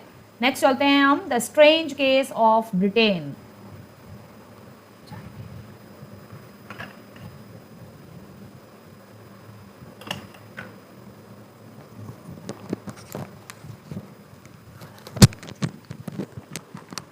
तो यहाँ पर हम देखने वाले हैं ब्रिटेन का यूनिफिकेशन कैसे हुआ, ब्रिटेन में कुछ स्ट्रेंज चीज़ें थी वो कैसे क्या हुई, और इस यूनिफिकेशन ऑफ ब्रिटेन में क्या ऐसी स्ट्रेंज चीज़ें थी जो हुई, ठीक है। Nation state formation was not sudden but a long drawn out process. ये जो नेशन स्टेट का प्रोसेस था ना, हर जगह पूरे ऑल ओवर द यूरोप में, ये कोई एकदम से सडनली नहीं हुआ। आपने पूरा फ्रेंच रेवोल्यूशन पढ़ा, नाजिज्म वाले चैप्टर अभी आप पढ़ोगे, आप जो 10th के बच्चे जो 9th से पढ़कर आ रहे हैं और 9th के बच्चे आने वाले इन अब आने वाले ईयर्स में जो है आपका मतलब इस साल आगे बढ़ते हुए नाजिज्म पढ़ेंगे, सोशलिज्म इन यूरोप पढ़ेंगे एंड ऑल दैट। और जो 10th का हम ये जो चैप्टर पढ़ रहे हैं नेशनलिज्म इन यूरोप, तो यूनिफिकेशन ऑफ किसी भी कंट्री का या किसी भी पर्टिकुलर रीजन का, चाहे वो जर्मनी कह लो, स्पेन कह लो, इटली कह लो, ब्रिटेन कह लो, इन सब का यूनिफिकेशन करना ये कोई बहुत छोटा सा प्रोसेस नहीं था, ये बहुत ही लॉन्ग टर्म प्रोसेस था, बहुत लॉन्ग टाइम से चला हुआ आ रहा था। जैसे कि आपने फ्रेंच रेवोल्यूशन से लेकर नेशनलिज्म इन यूरोप तक जितनी चीज़ें आपने देखी, तो ये बहुत लंबा प्रोसेस, आपने खुद भी देखा, काफ़ी लॉन्ग प्रोसेस रहा ये। Prior to 18th century there were ethnic groups. 18th century से पहले बहुत सारे एथनिक ग्रुप्स थे, अलग अलग ग्रुप्स थे। इंग्लिश अलग ग्रुप था, ठीक है। दूसरा आपका वेल्श अलग ग्रुप था, स्कॉट अलग ग्रुप था, आयरिश अलग ग्रुप था। तो वो जो इंग्लिश ग्रुप था वो था प्रॉपर आपका इंग्लैंड, ठीक है। यूनाइटेड किंगडम की यहाँ पर बात हो रही है, तो इंग्लैंड में प्रॉपर जो इंग्लिश बोलने वाले ग्रुप्स रहा करते थे। वेल्स था, 4 आइलैंड को मिलके जो है आपका यूनाइटेड किंगडम बना है। और मैंने इस पर एक शॉर्ट वीडियो भी बनाया है, how the unification of Germany. 2 short videos हैं यूनिफिकेशन ऑफ जर्मनी को लेके, ठीक है। तो दोनों वीडियोस आप वो देखिएगा और इसका लिंक जो है मैं कमेंट सेक्शन में डाल दूंगी आपको, आप वहां पर जाके देखिएगा किस तरीके से unification of Germany, sorry unification of United Kingdom जो है वो हुआ। 2 वीडियोस बनाया मैंने उस पर, दोनों वीडियोस आप जरूर देखिएगा। तो United kingdom is made up of 4 island से ये बना है, ठीक है। तो इसमें यूनाइटेड किंगडम जो इंग्लैंड था प्रॉपर, वहां पर इंग्लिश बोलने वाले थे। वेल्स था दूसरा आइलैंड जहां पर वेल्श स्पीकिंग ग्रुप था, उनका ट्रेडिशन अलग था इंग्लैंड के लोगों से। दूसरा था थर्ड था आपका स्कॉटलैंड। स्कॉटलैंड जो था वहां पर स्कॉटिश लैंग्वेज बोली जाती थी। और फोर्थ था आपका आयरलैंड जहां पर आयरिश लैंग्वेज बोली जाती थी। So English parliament seize power from the monarch in 1688। 1688 में, तो 1688 में जो सांसद थी, जो पार्लियामेंट थी, उसने जो है राजशाही से यानी कि मोनार्की से जो थी पूरी ब्रिटेन की, इंग्लैंड की सत्ता को जो है उन्होंने छीन लिया था, ठीक है। नाउ एक एक्ट ऑफ यूनियन लगा दिया था यहाँ पर 1707 में। United kingdom of great Britain जो आज है और उस टाइम पर इंग्लैंड हुआ करता था, उसने एक एक्ट ऑफ यूनियन लगाया और एक्ट ऑफ यूनियन लगा के उसने इन 4 आइलैंड्स को जो है अपने साथ मिला लिया और इनको नाम दिया United kingdom of great Britain करके इनको नाम दिया। सो क्या है वो, the act between England and Scotland, England और स्कॉटलैंड के बीच में ये एक्ट हुआ, resulted in the formation of United kingdom of great Britain. British parliament was dominated by English member. अभी ब्रिटिश पार्लियामेंट जो थी वहां पर इंग्लिश मेंबर्स थे, यानी कि इंग्लैंड के मेंबर्स थे ज्यादा, तो British parliament was dominated by English member. English members जो थे वो ब्रिटिश पार्लियामेंट को डोमिनेट करते थे, डराते थे, अपनी मर्जी से चलाना मांगते थे। Growth of a British identity systematically suppressed Scotland's distinctive culture and political institution. So यहाँ पे जो ब्रिटिश आइडेंटिटी वाले जो पीपल थे उनकी ग्रोथ इतनी ज्यादा थी, वो इतने ज्यादा ग्रोथ, इतने ज्यादा फ्लोरिश्ड थे वो, कि उन्होंने क्या किया, सिस्टमैटिकली तौर पे उन्होंने जो है आपके स्कॉटलैंड में जो रहने वाले पीपल थे उनका डिस्टिंक्ट कल्चर जो था, उनकी पॉलिटिकल राजनीतिक तौर पे और उनकी विशिष्ट संस्कृति, उन्होंने अपने मतलब अपने ना अपने प्लान्स के तहत जो है उन स्कॉटलैंड के वासियों को जो है उनकी संस्कृति को सप्रेस कर दिया, उनकी राजनीतिक चीज़ों को जो है सप्रेस कर दिया, दबा दिया। और नेक्स्ट है जो कैथलिक क्लास, मतलब ये जो स्कॉटिश हाईलैंड में जो कैथलिक लोग रहते थे, ठीक है, Catholic class that inhabited in Scottish highland suffer terrible repression whenever they attempt to assert their independence. तो क्या जो आपके स्कॉटिश हाईलैंड में जो कैथलिक पीपल्स रहते थे, जो कैथलिक क्रिश्चियंस रहते थे, कभी भी जब वो अपनी आवाज़ उठाते थे, ठीक है, थे वो लोग भी क्रिश्चियंस थे, जो इंग्लैंड के जो वासी थे, जो दबा रहे थे, वो भी क्रिश्चियंस ही थे। लेकिन जहाँ तक मुझे मेरा आइडिया जहाँ तक लगता है, they are not Catholic, actually वो लोग कैथलिक नहीं थे। तो there is a difference between a Catholic and Protestants.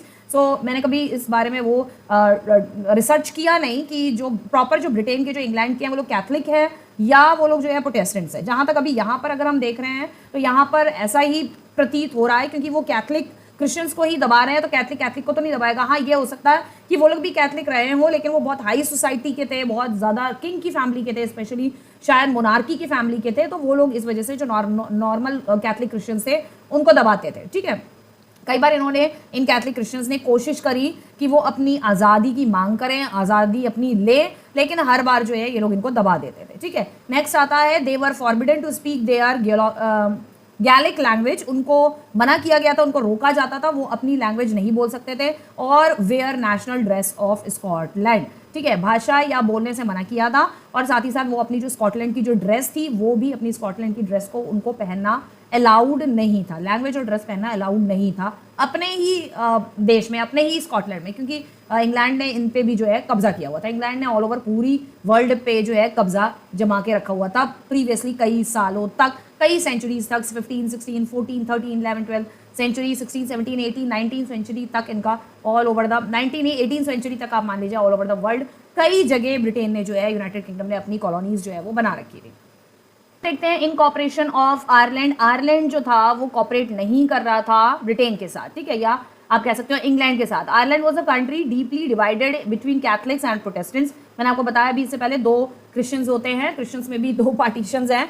Catholics जो है रोमन कैथलिक्स अलग होते हैं, प्रोटेस्टेंट्स अलग होते हैं। प्रोटेस्टेंट्स बेसिकली वो होते हैं जो मतलब प्रीवियसली प्रोटेस्टेंट्स कैथलिक, आपने फ्रेंच रेवोल्यूशन में भी आपने पढ़ा ही, यहाँ पर नेशनलिज्म इन यूरोप में भी पढ़ा कि जो चर्च जो था वो किस तरीके से किंग के साथ रहकर, किंग के साथ मिलकर किस तरीके से रूल करता था, टैक्सेस बढ़ाता था, ज़मीनें थी उनकी, और किंग की फैमिली ही चर्च में आ सकती है, पार्लियामेंट अटेंड करेगी, किंग की फैमिली, ये सारी चीज़ें आपने सब कुछ पढ़ी होता, सब कुछ चर्च के हाथ में था। चर्च में जो क्रिश्चियंस होते थे वो आपके रोमन कैथलिक क्रिश्चियंस होते थे, ठीक है। सो उस टाइम पीरियड में ये बहुत सालों से चला आ रहा था। इसी दौरान आपने शायद 9th में भी पढ़ा होगा, या मे भी हो सकता है आप 11th 12th में पढ़ो, कि उसी टाइम पीरियड में क्या था कि कार्ल मार्क्स जो थे वो चर्च की बहुत सारी, क्योंकि चर्च अपनी नीतियां बनाता था, चर्च जो भी चीजें बनाता था वो उनमें से कई चीजें ऐसी हैं जो बाइबल में नहीं लिखी गई हैं, ठीक है। लाइक जो टीथस वाला जो मैंने आपको बताया था, ये बाइबल में, लेकिन ये बाइबल में लिखा हुआ है दशमांश देने के लिए, लेकिन जो है टीथस है दशमांश, लेकिन आप जबरदस्ती इसको नहीं ले सकते हैं। ये कंपलसरी जरूर है, लेकिन चर्च जो है वो जबरदस्ती नहीं ले सकता। अब यहाँ पर क्या था, फ्रेंच रेवोल्यूशन के टाइम पे टीथस एक टैक्स लिया जाता था चर्च के द्वारा, जो चर्च जबरदस्ती लेता था, फोर्सफुली लेता था, ठीक है।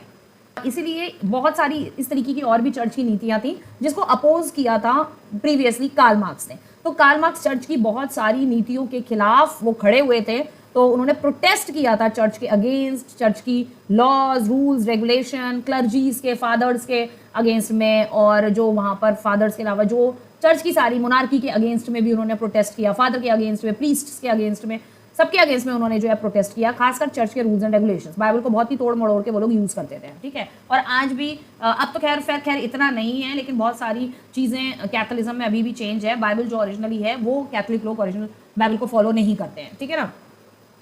सो सेकेंड चीज़ क्या है, क्या बता रही थी मैं, तो कार्ल मार्क्स ने इसको प्रोटेस्ट किया। तो जो क्रिश्चियंस जो थे कार्ल मार्क्स की आइडियोलॉजी से को पसंद करते थे, आइडियोलॉजी को, उसको सपोर्ट करते थे, वो लोग प्रोटेस्टेंट क्रिश्चियंस कहलाए, ठीक है।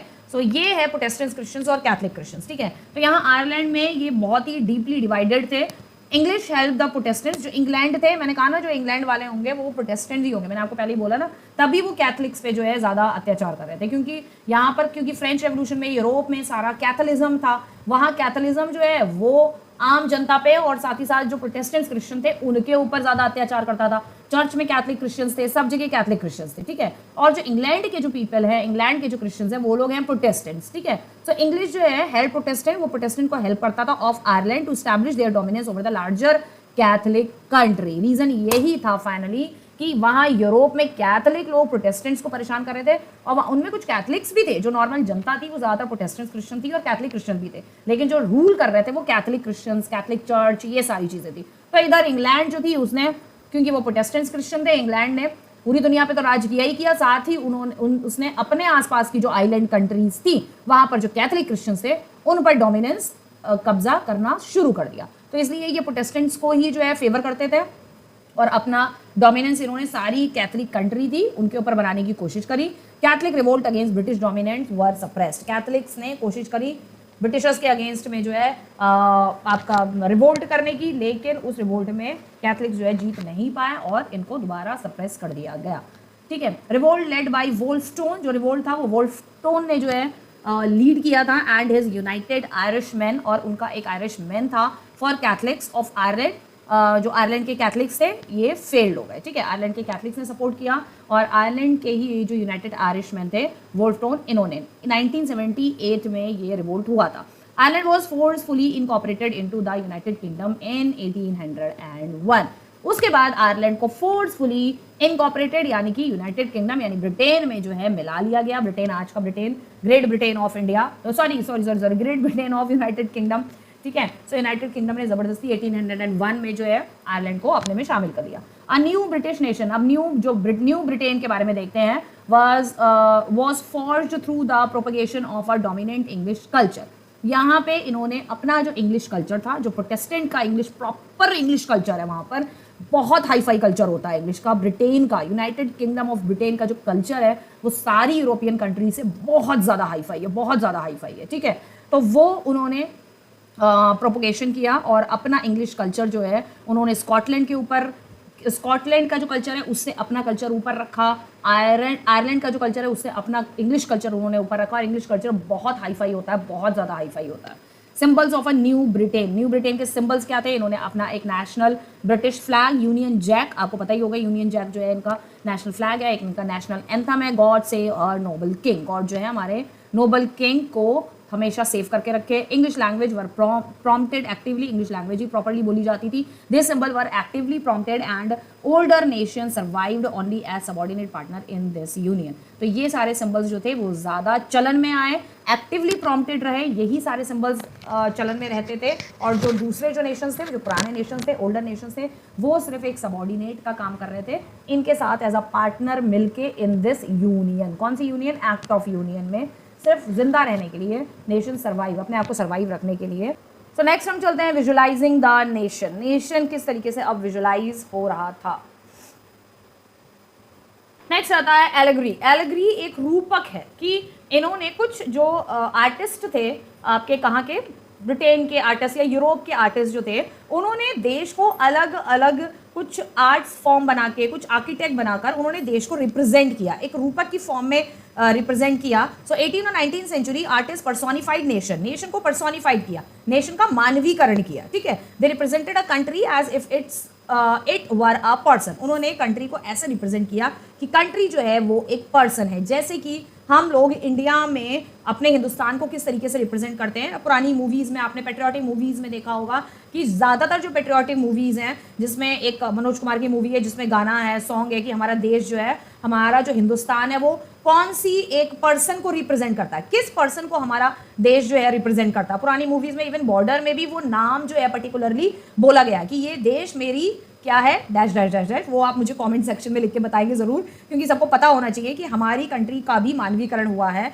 हमारी कंट्री को भी एक पर्सन के तौर पे जो है देखा गया है, और उस पर्सन के तौर पे एक नाम भी दिया गया। तो वो नाम क्या है वो मुझे आपसे जानना है, तो आप कमेंट सेक्शन में वो नाम मुझे बताएंगे कि इंडिया को किस पर्सन के नाम पे या किस पर्सन पर संबोधित किया जाता है, ठीक है। सो नेशन वर पोर्ट्रेड एज फीमेल फिगर, ठीक है। अब यहाँ से आपको थोड़ा सा हिंट तो मिल जाएगा कि इंडिया को कौन सी किस पर्सन के उससे जो है संबोधित किया जाता है। ओके, सो यहाँ पर भी नेशन को एक महिला की आकृति का रूप में चित्रित किया गया, यूनाइटेड नेशन को, ठीक है, ब्रिटेन को। The female figure became an allegory of the nation, ठीक है। तो एलॉगरी, तो वो जो फीमेल फिगर थी उसको एक एलॉगरी कहा गया। महिला की छवि राष्ट्र का रूपक बन गई, तो एक महिला की छवि बनाई गई, एक पोर्ट्रेट बनाया गया, एक आर्किटेक्ट ने एक फीमेल फिगर बनाई और ये बताया गया कि ये हमारा देश जो है इस तरीके का होना चाहिए। जैसे कि हमारे इंडिया में भी जो है इस तरीके की फीमेल फिगर से हम रिलेट करते हैं अपनी कंट्री को। कौन सी फीमेल फिगर है मुझे कमेंट सेक्शन में बताइएगा for sure. For example, the French revolution artist use the female allegory to portrait ideas such as liberty, justice and republic. जैसे कि फ्रेंच रेवोल्यूशन के टाइम पर जो फ्रेंच आर्टिस्ट थे उन्होंने एक फीमेल एलॉगरी बनाई थी, एक पोर्ट्रेट डिजाइन किया था, उसमें आइडिया, उस एलॉगरी में आइडिया क्या रखा था, ये आइडिया लिबर्टी, जस्टिस और रिपब्लिक को सोच के उस फीमेल फिगर को पोर्ट्रेट किया गया था, ठीक है। सो एलॉगरी बेसिकली होती क्या है? When an abstract idea for instant greed, envy, freedom, liberty is expressed through a person or a thing, an allegorical story has two meaning, one literal and one symbolic. Allegory क्या है? Basically एक रूपक है, एक रूपक मतलब हम किसी एक चीज़ को हम एक पर्सन से डिनोट कर रहे हैं और उस पर्सन में क्या, लाइक फॉर एग्जांपल एक एब्स्ट्रैक्ट आइडिया होता है, एक अमूर्त विचार होता है। उदाहरण के लिए उसके अंदर जैसे लोगों इंसान के अंदर किस तरीके के विचार होते हैं, लालच है, ईर्ष्या, स्वतंत्रता या आज़ादी। सो किसी व्यक्ति या वस्तु के माध्यम से व्यक्त किया जा रहा है, कोई व्यक्ति या किसी वस्तु के माध्यम से हम उस चीज़ को व्यक्त कर रहे हैं, उस चीज़ को रिप्रेजेंट कर रहे हैं, वो एलॉगरी है।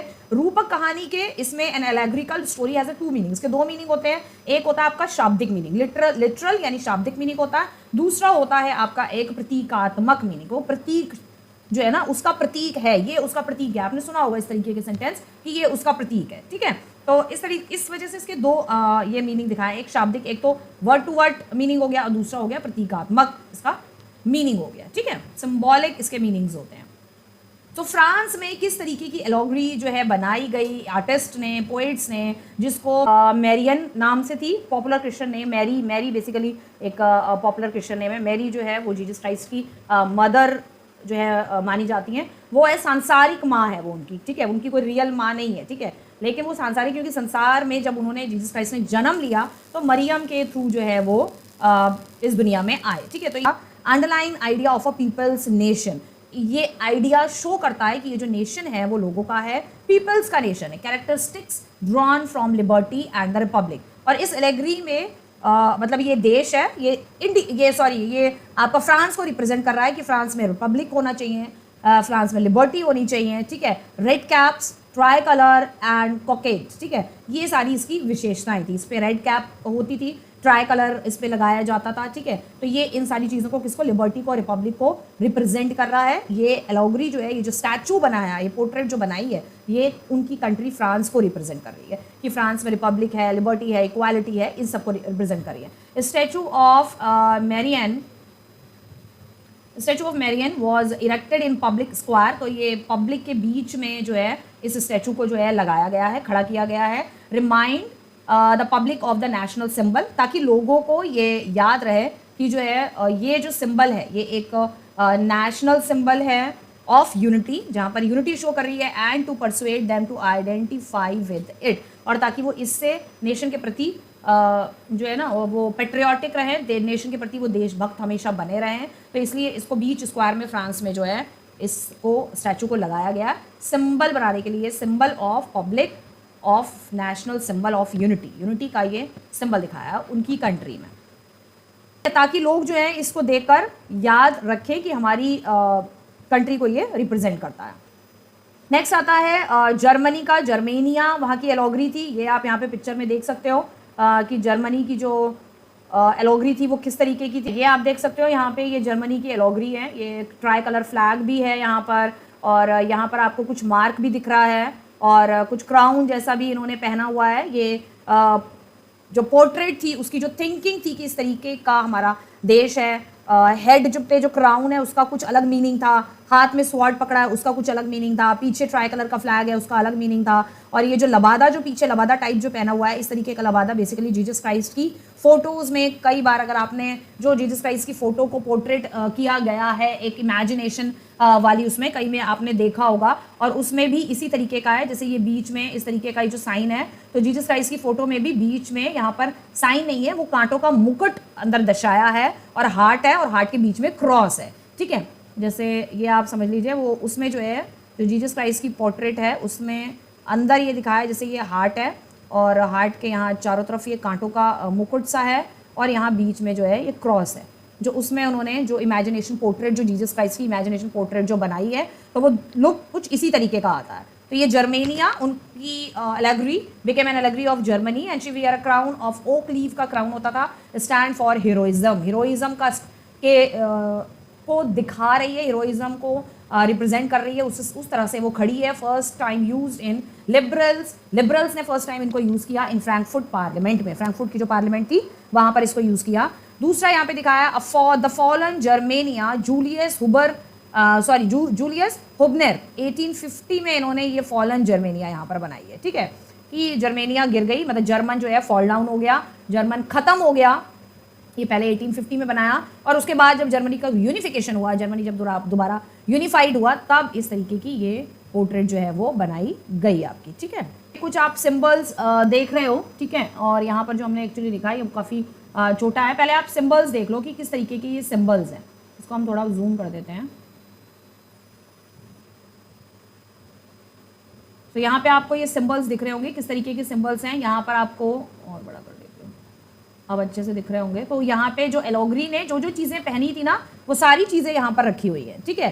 सो एलोग्री ने ये यहाँ पर दिखाया ना, ये ओक का क्राउन पहना हुआ, फ्लैग हाथ में लिया था, और स्वॉर्ड भी उसके हाथ में थी एलोग्री की, और एक डंडा दूसरे हाथ में उन्होंने पकड़ा हुआ था। ये मोनार्की का शायद क्राउन है यहाँ पर, ठीक है। और जंजीरें भी यहाँ पर दिखाई गई हैं। ये बीच में जो उनके एक निशान सा था वो यहाँ पर शो किया हुआ है। सो ये सारी चीज़ें हैं, ये सारे साइंस हैं उनके, ठीक है। तो अभी हर साइन का कुछ ना कुछ उनके उसमें जो है कुछ ना कुछ जो है मीनिंग हुआ करता था, ठीक है। तो वो भी क्या है मीनिंग वो हम देख लेते हैं। दिखाए हुए हैं मीनिंग ऑफ सिंबल्स, सिंबल्स के मीनिंग। सो ब्रोकन चेन का जो मीनिंग है बीइंग फ्रीड, आप यहाँ पे देख सकते हो बीइंग फ्रीड लिखा हुआ है, ब्रोकन चेन का मतलब, ठीक है। दूसरा है ब्रेस्ट प्लेट विद ईगल के साथ जो ब्रेस्ट प्लेट है वो है आपका symbol of German umpire strength, वो जर्मन अंपायर का सिंबल है, स्ट्रेंथ का सिंबल है। दूसरा है आपका क्राउन ऑफ ओक लीव्स जो कि हीरोइज्म का सिंबल है। स्वॉर्ड्स है जो कि रेडीनेस टू फाइट, हमेशा रेडी रहता है फाइट के लिए, बहुत ज़्यादा हिम्मत वाला है। Olive branch around the sword, sword के चारों तरफ ऑलिव की ब्रांचेज हैं, वो है willingness to make peace, peace बनाने में भी वो बिलीव करता है। Black red and gold tricolour, Germany का जो फ्लैग है वो ब्लैक रेड और गोल्ड ट्राई कलर का है। Flag of the liberal nationalist in 1848 banned by the dukes of the German state. तो ये वो फ्लैग था banned by the dukes of the German state, German states के जो ड्यूक्स थे, वो जो बड़े बड़े लोग जो है वो लोग ड्यूक्स हुआ करते थे, उन्होंने बैन कर दिया था, ठीक है। ये फ्लैग है आपका तब का लिबरल्स नेशनलिस्ट इन 1848 का फ्लैग है ये। तो जर्मन राज्यों के जो ड्यूक्स थे उन्होंने इसको प्रतिबंध कर दिया गया था, इसको बंद कर दिया था, ठीक है। ये वाला ट्राई कलर नहीं था, फिर बाद में ये बाद में हुआ है। Rays of the rising sun, तो आपको यहाँ पे रेज ऑफ राइजिंग सन भी दिख रही है, ठीक है।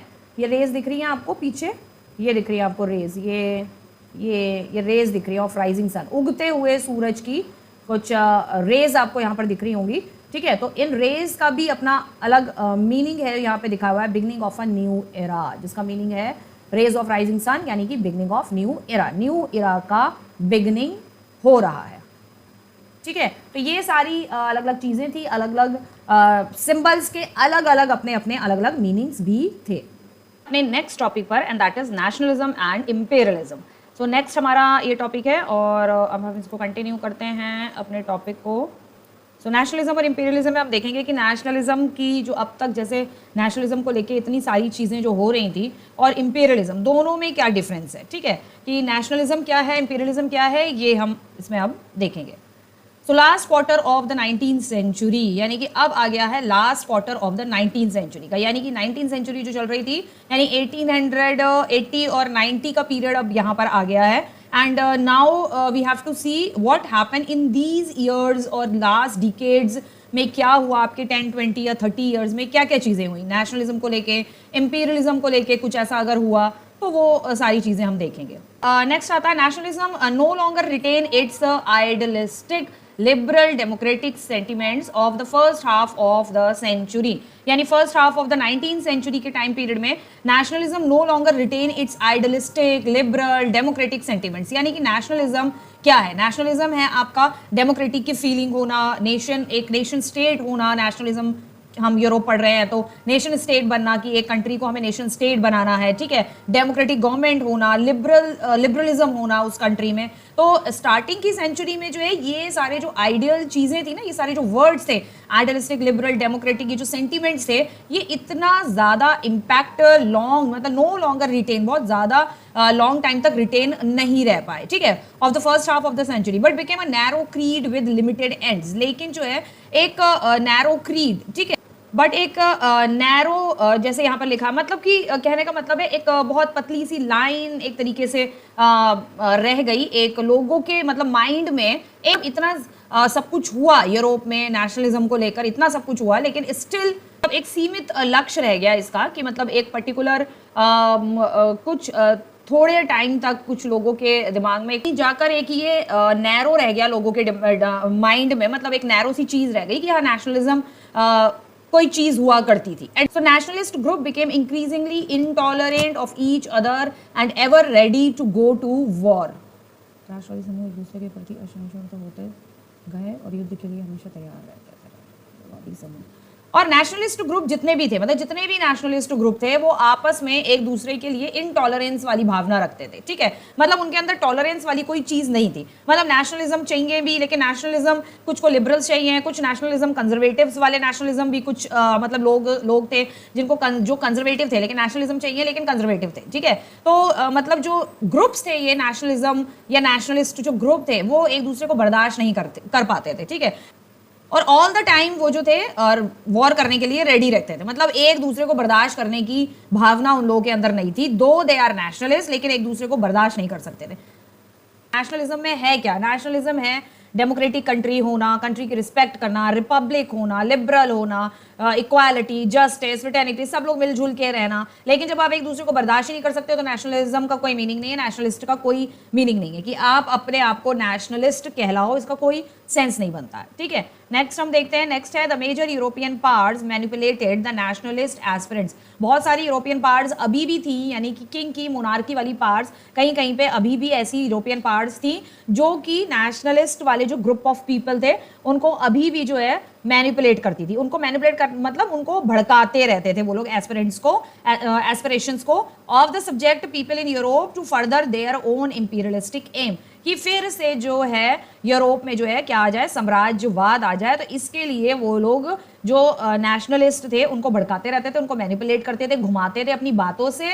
ठीक है, जो नेशनलिस्ट ग्रुप्स के जो लोग थे, क्योंकि वो लोग भी अपने नेशनलिज्म को लेकर एक फ्रीडम को लेकर वो अपने इरादों के जो थे वो पक्के नहीं थे। ठीक है, कि उन्हें कोई भी अगर भड़काए, उन्हें कोई भी अगर थोड़ा सा मैनिपुलेट करे तो वो उनकी बातों में जो है बहुत आराम से आ जाते थे। ठीक है, सो ये यूरोपियन पावर्स मतलब एंड तक 19th सेंचुरी के एंड तक जो थी वो ये सारी चीजें जो थी वो हो रही थी। ठीक है, yeah, so it was the major European powers manipulate the nationalist aspirations of the subject people in Europe to further their own imperialist aims. यानी इंपेरियलिस्ट यानी कि साम्राज्यवाद। ठीक है, अभी जो यहाँ पे क्या लिखा है, मेजर यूरोपियन पावर्स, यानी कि जो मेजर यूरोपियन पावर्स थी यूरोप में, अभी भी कुछ कंट्रीज ब्रिटेन को मिला के ऐसी थी जो कि अभी भी पावरफुल देश थे और वहां पे मोनार्की थी, चल रही थी। ठीक है, अभी कोई यूरोप से प्रॉपर पूरी तरीके से मोनार्की खत्म नहीं हुई थी, मोनार्की अभी भी थी। उन्होंने क्या किया, जो नेशनलिस्ट एस्पिरेंट्स थे, एस्पिरेशंस थे, एस्पिरेंट्स जो लोग नेशनलिज्म को बहुत उससे फॉलो कर रहे थे, ठीक है, कि नेशनलिज्म होनी चाहिए, पूरे यूरोप में नेशनलिज्म होना चाहिए, वर्ल्ड में नेशनलिज्म होना चाहिए, तो उस सब्जेक्ट को लेकर लोगों को उन्होंने मैनिपुलेट करना शुरू किया कि हाँ ठीक है भाई, नेशनलिज्म होनी चाहिए, यूरोप में भी नेशनलिज्म होनी चाहिए, आप हमें सपोर्ट करो तो हम भी यूरोप में नेशनलिज्म को सेटअप करने में आपकी हेल्प करेंगे। लेकिन वो नेशनलिज्म सेटअप नहीं करना चाहते थे, उनकी उसके पीछे उनका फर्दर एम क्या था, peoples in Europe to further their own imperialist aim, वो अपने खुद के इंपीरियलिस्ट एम्स जो थे वो सेटअप करना चाहते थे यूरोप के नेशनलिस्ट लोगों के साथ मिलकर। कैसे कि इंपीरियलिस्ट यानी साम्राज्यवाद, वो उनके साथ मिलके कि हम हाँ मतलब बोलेंगे कि हाँ नेशनलिज्म सेटअप हो रही है नेशनलिज्म, लेकिन हम जो है अपना साम्राज्यवाद ही वाली गवर्नमेंट ही, साम्राज्यवाद वाली ही सरकार हम बनाएंगे। ठीक है, so I have heard there is one teacher मैं ऑन यूट्यूब इटसेल्फ, तो वो यहाँ पर बोल रही है कि इस लास्ट पॉइंट में वो ये बोल रही हैं कि यहाँ से यूरोपियन मतलब इस पॉइंट में यूरोपियन पावर्स ने, जो कि स्पेशली ब्रिटेन का नाम ले रही हैं, ब्रिटेन ने जो है क्या किया, and of the 19th century में जाकर जो है ब्रिटेन ने बाकी और दूसरे देशों पे साम्राज्यवाद के नाम पे, इंपीरियलिस्ट और नेशनलिज्म के नाम पर दूसरी कंट्रीज में जाकर कब्जा करना शुरू कर दिया। ब्रिटेन ने तो 17th-16th सेंचुरी से ऑल ओवर वर्ल्ड पे कब्जा किया हुआ था।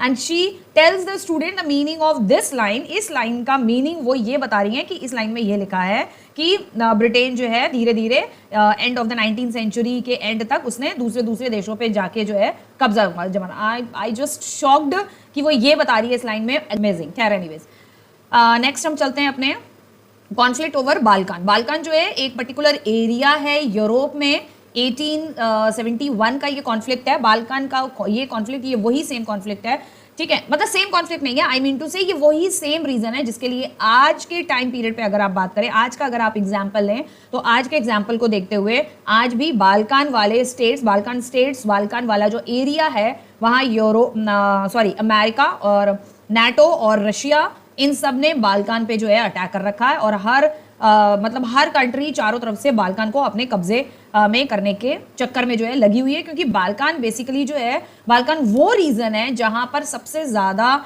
आपका मिनरल्स और क्रूड ऑयल हो गया, इन सब की बहुत ज्यादा यहाँ पर स्टोरेज है। ठीक है, रिसोर्सेज यहाँ पर बाल्कान स्टेट्स के जो बाल्कान स्टेट्स हैं जितने, अभी मैं आपको बताऊंगी इसमें पिक्चर में आप देखिएगा कि बाल्कान स्टेट कौन से हैं। तो बाल्कान स्टेट जो है वहाँ पर रिसोर्सेज बहुत सारे हैं। सो ज़्यादातर कंट्री जो है बाल्कान स्टेट्स के लिए फाइट करने का रीज़न, अभी भी जो यूक्रेन और रशिया की जो वॉर चल रही है उसमें रशिया वहाँ से बाल्कान पे कब्जा कर रहा है, इधर अमेरिका, इधर नाटो भी जो है बाल्कान वाले रीजन को चारों तरफ से मतलब कुछ सप्लाई है जो रशिया की तरफ ना पहुंचे, तो अमेरिका ने और नाटो ने कुछ रूट्स जो है बाल्कान के बंद कर दिए, जिससे बाल्कान के थ्रू जो उधर रशिया की तरफ जो सप्लाई जाती है आर्म्स एंड एमिशंस की, रिसोर्सेज की जो भी सप्लाई जाती है वो सप्लाई ना जाए। So region of geographical and ethnic variation, ये रीजन जो है थोड़ा ज्योग्राफिकल पॉइंट ऑफ व्यू से और एथनिक पॉइंट ऑफ व्यू से काफ़ी वेरिएशंस हैं। वेरिएशंस यानी कि काफ़ी डिफरेंसेस हैं इन सारे एरिया में। ये जो आप एरिया देख रहे हैं यहाँ पर ये बाल्कान है, तो बाल्कान स्टेट्स को स्लैव एक्चुअली बोला जाता था। ये जितने भी स्टेट्स हैं सॉरी स्लैब्स बोला जाता था।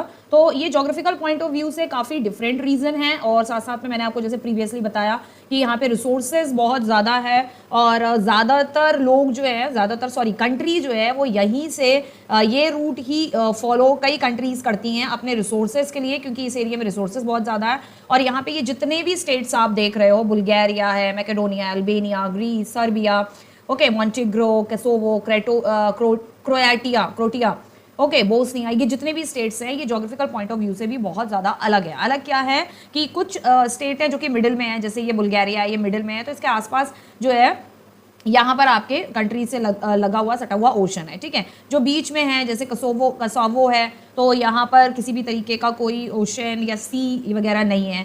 बोस्निया के आसपास ये आप देख सकते हो यहाँ पे ओशन और सी है सटा हुआ, यहाँ पर ओशन और सी है, ठीक है। तो ज्योग्राफिकल पॉइंट ऑफ ग्रीस के आसपास भी आप यहाँ देख सकते हो एजेनिया सी है यहाँ पर। तो ज्योग्राफिकल पॉइंट ऑफ व्यू से भी काफ़ी डिफरेंट है इसकी ज्योग्राफिकल चीज़ें, ठीक है। ओके, नेक्स्ट देखते हैं। It comprising modern day Romania, Bulgaria, Albania, Greece, Macedonia, Croatia, Bosnia, Herzegovina, Slovenia, Serbia and Montenegro. Okay, inhabited were broadly known as Slavs. इसको जो यहाँ पे रहने वाले जो लोग हैं, इनहैबिटेंट्स जो है, उनको बोला जाता है स्लैब्स, ठीक है। स्लैब्स बोला जाता है क्योंकि यहाँ पर जितने भी जो स्टेट्स ये जो बने हुए हैं बुल्गारिया, इनका कल्चर जो है, कल्चर वेरिएशन भी बहुत है। एथनिक का मतलब होता है आपका कल्चर वेरिएशन, ठीक है। कल्चर सबका यहाँ पर जो है बहुत ज़्यादा डिफरेंट है।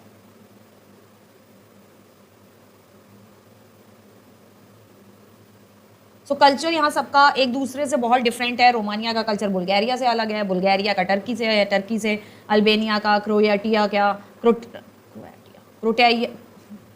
क्रोटिया का, बोस्निया का, सर्बिया का, सबका कल्चर बहुत अलग अलग है। Large part under the control of Ottoman empire, और ज़्यादातर ये पार्ट जो है ज़्यादातर कंट्रोल में रहा ऑटोमन एम्पायर का, यानी कि जो मुस्लिम किंग्स थे उनके अंडर में ये स्टेट स्टार्ट में उन्हीं के कंट्रोल में ये पूरा बाल्कन स्टेट रहा, ठीक है। The spread of idea of romantic nationalism in the Balkan together with the disintegration of the Ottoman Empire made this region very explosive। यानी कि जो आपका आइडिया था रोमांटिक नेशनलिज्म का जो आइडिया था आपका, उस आइडिया ने spread of the idea of romantic nationalism का जो आइडिया था इन द बाल्कान्स में ये एक साथ बहुत ज़्यादा ये जो था स्प्रेड हुआ वहाँ पर विद द डिसइंटीग्रेशन। और जब स्प्रेड हुआ तो हुआ क्या कि जो ऑटोमन एम्पायर थी उसका डिसइंटीग्रेशन होने लग गया, यानी कि यूरोप से जब नेशनलिज्म का जो आइडिया बाल्कन स्टेट्स के पास, बाल्कन स्टेट के एरिया में पहुंचा, तो उन्होंने नेशनलिज्म की जो फीलिंग जब यहाँ पर पहुंची तो वहाँ पर ऑटोमन एम्पायर पर एक तरीके से यहाँ के लोगों ने जो है अटैक कर दिया, ये आप समझ लीजिए। ऑटोमन एम्पायर यहाँ पर डिसइंटीग्रेट होने लगी and made this region very explosive. इस रीजन को बहुत ज़्यादा एक्सप्लोसिव ये रीजन बन गया, ठीक है। One by one it's European subject nationalities broke away from its control and declare independence.